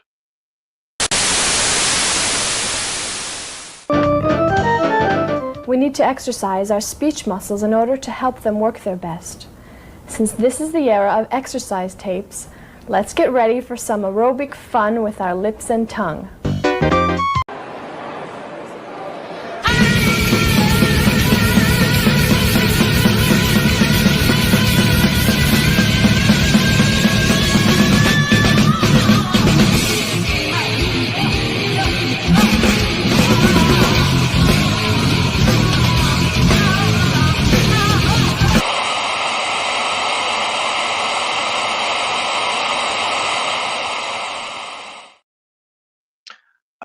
Had to do it. Bump, bump, ba-da, bump, bump, ba-da, bump. Tyke Truckin says, "I know what a cord of wood is, 128 cubic feet, but what is a 5-face?" I think Big Dan might have fat-fingered that one. I'm not sure what a face is either. I could just be retarded. You never know. I'll wait for the answer of how much US dollars is 5 pounds. Did you kids already leave me? Am I sitting here live streaming with myself? Tolga says, "Best vocal ever lived." What, are you talking about Yoko? Oh, God, no? I'm watching the truck drivers. We're watching the truckers. Got 19% battery left on my phone. I need an answer for how many millions of dollars did Tyke Trucking drop on my show? 5 pounds is what, $6.17, something like that. Somebody come up with an answer. I can't end this. I can't end the live stream. I can never sleep until I get that answer. I really should have plugged in my phone. It's going to be a bitch now getting this thing charged. And we've got stickers to play with. I got a Jake Break sticker. You have a Jake Break sticker? No, you don't. And we got a Truckers Against Trafficking sticker. Do you have a Truckers Against Trafficking? No, you don't. Somebody give an answer how much 5 pounds is in US dollars. I was thinking it's $6 and what, 17 cents? Something like that. I've been live for 3 hours and 6 minutes. I was trying to give up 6 minutes before 3 hours, but you know what? We'll sit here and we'll chat. Don't, Roxanne, you don't have to put on the red light. That's right. We got the red light. Thanks to Roxanne. Waiting for an answer. Do. Copyright infringement. This is how you get me to live stream longer than 3 hours, by not giving me an answer to my questions. I answer your questions all the fucking time. What the hell?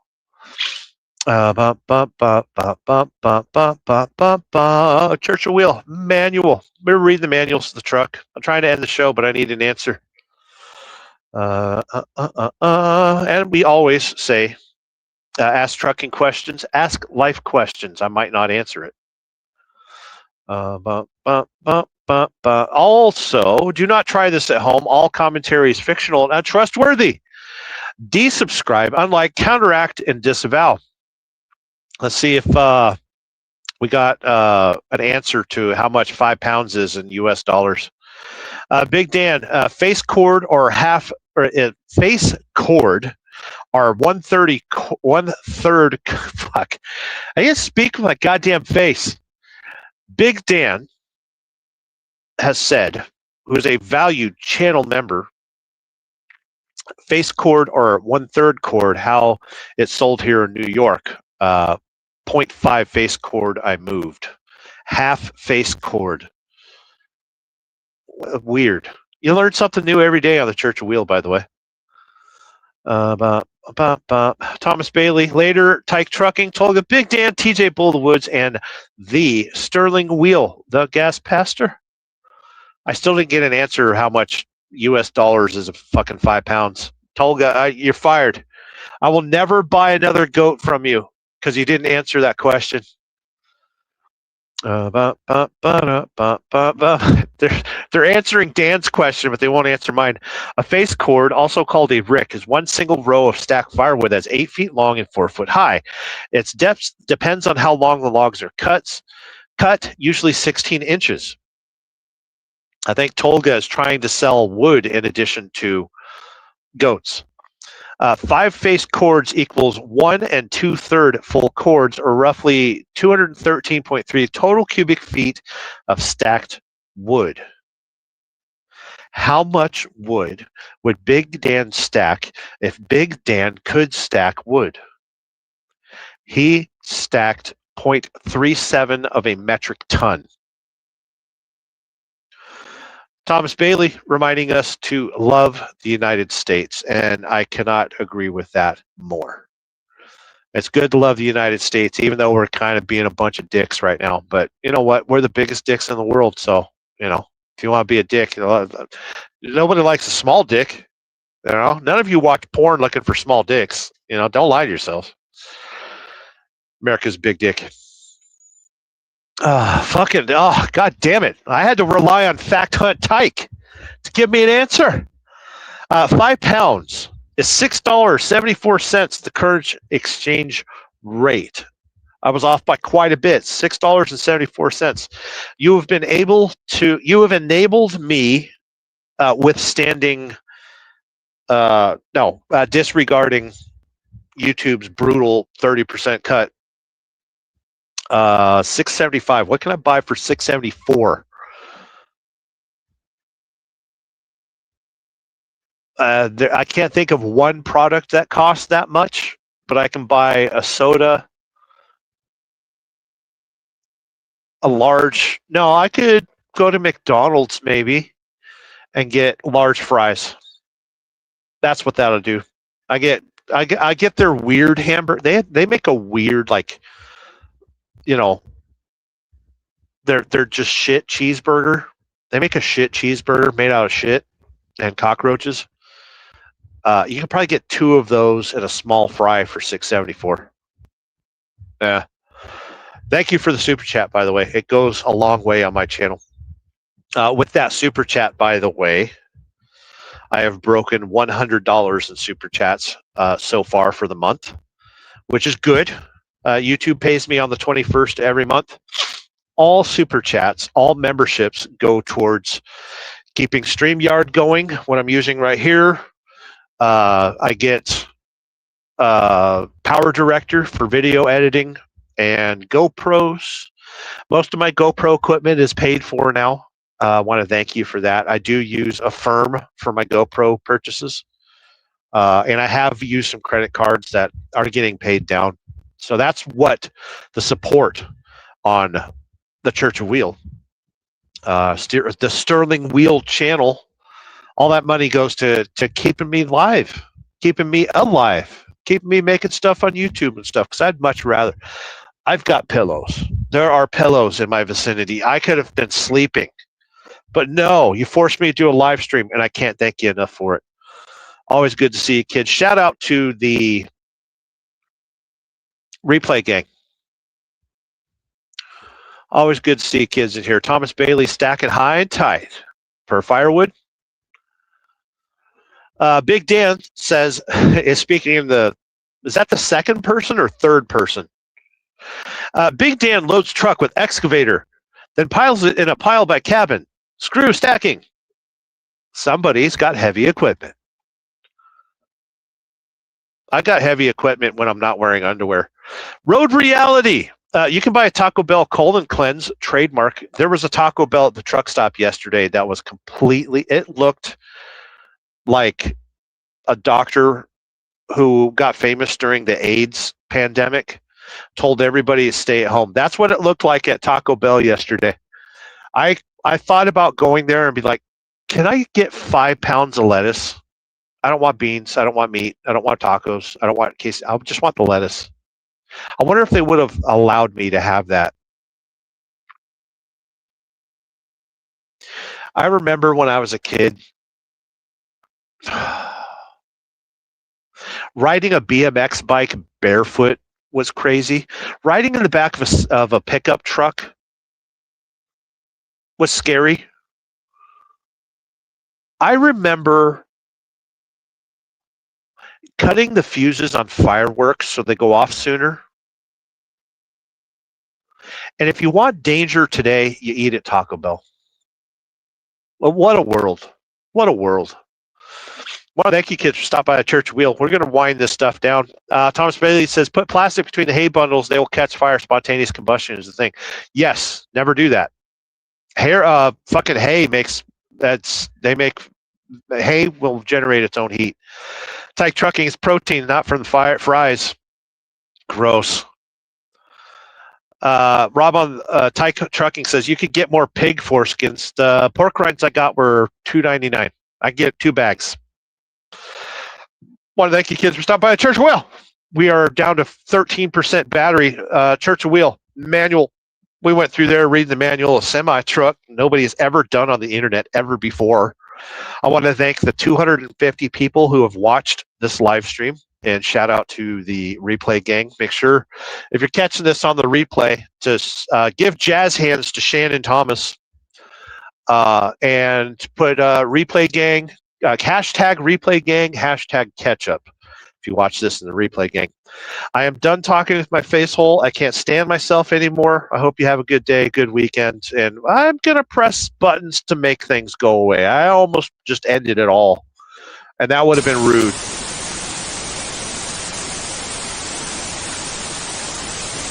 When my belly starts a-rumbling and I'm jonesing for a treat, I close my eyes for a big surprise, the tender crisp bacon cheddar ranch.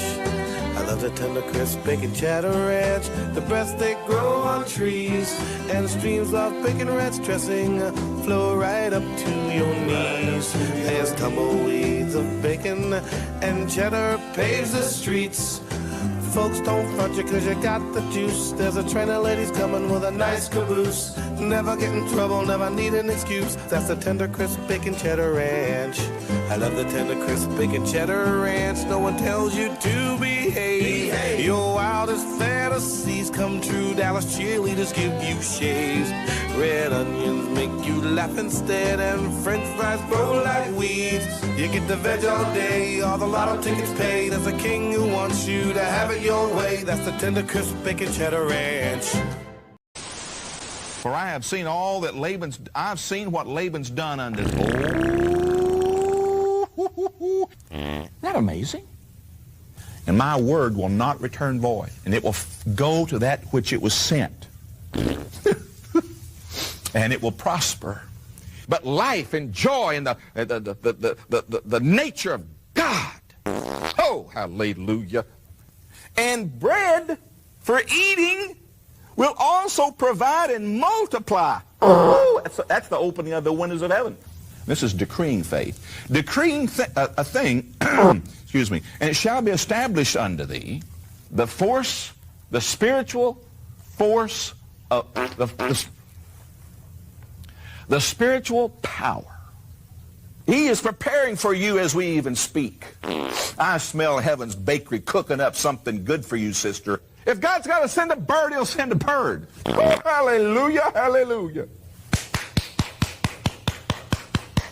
And now listen to this. You go a little further. You get the one, God's for you. You get, he's with you. And then the last biggie, God's in you.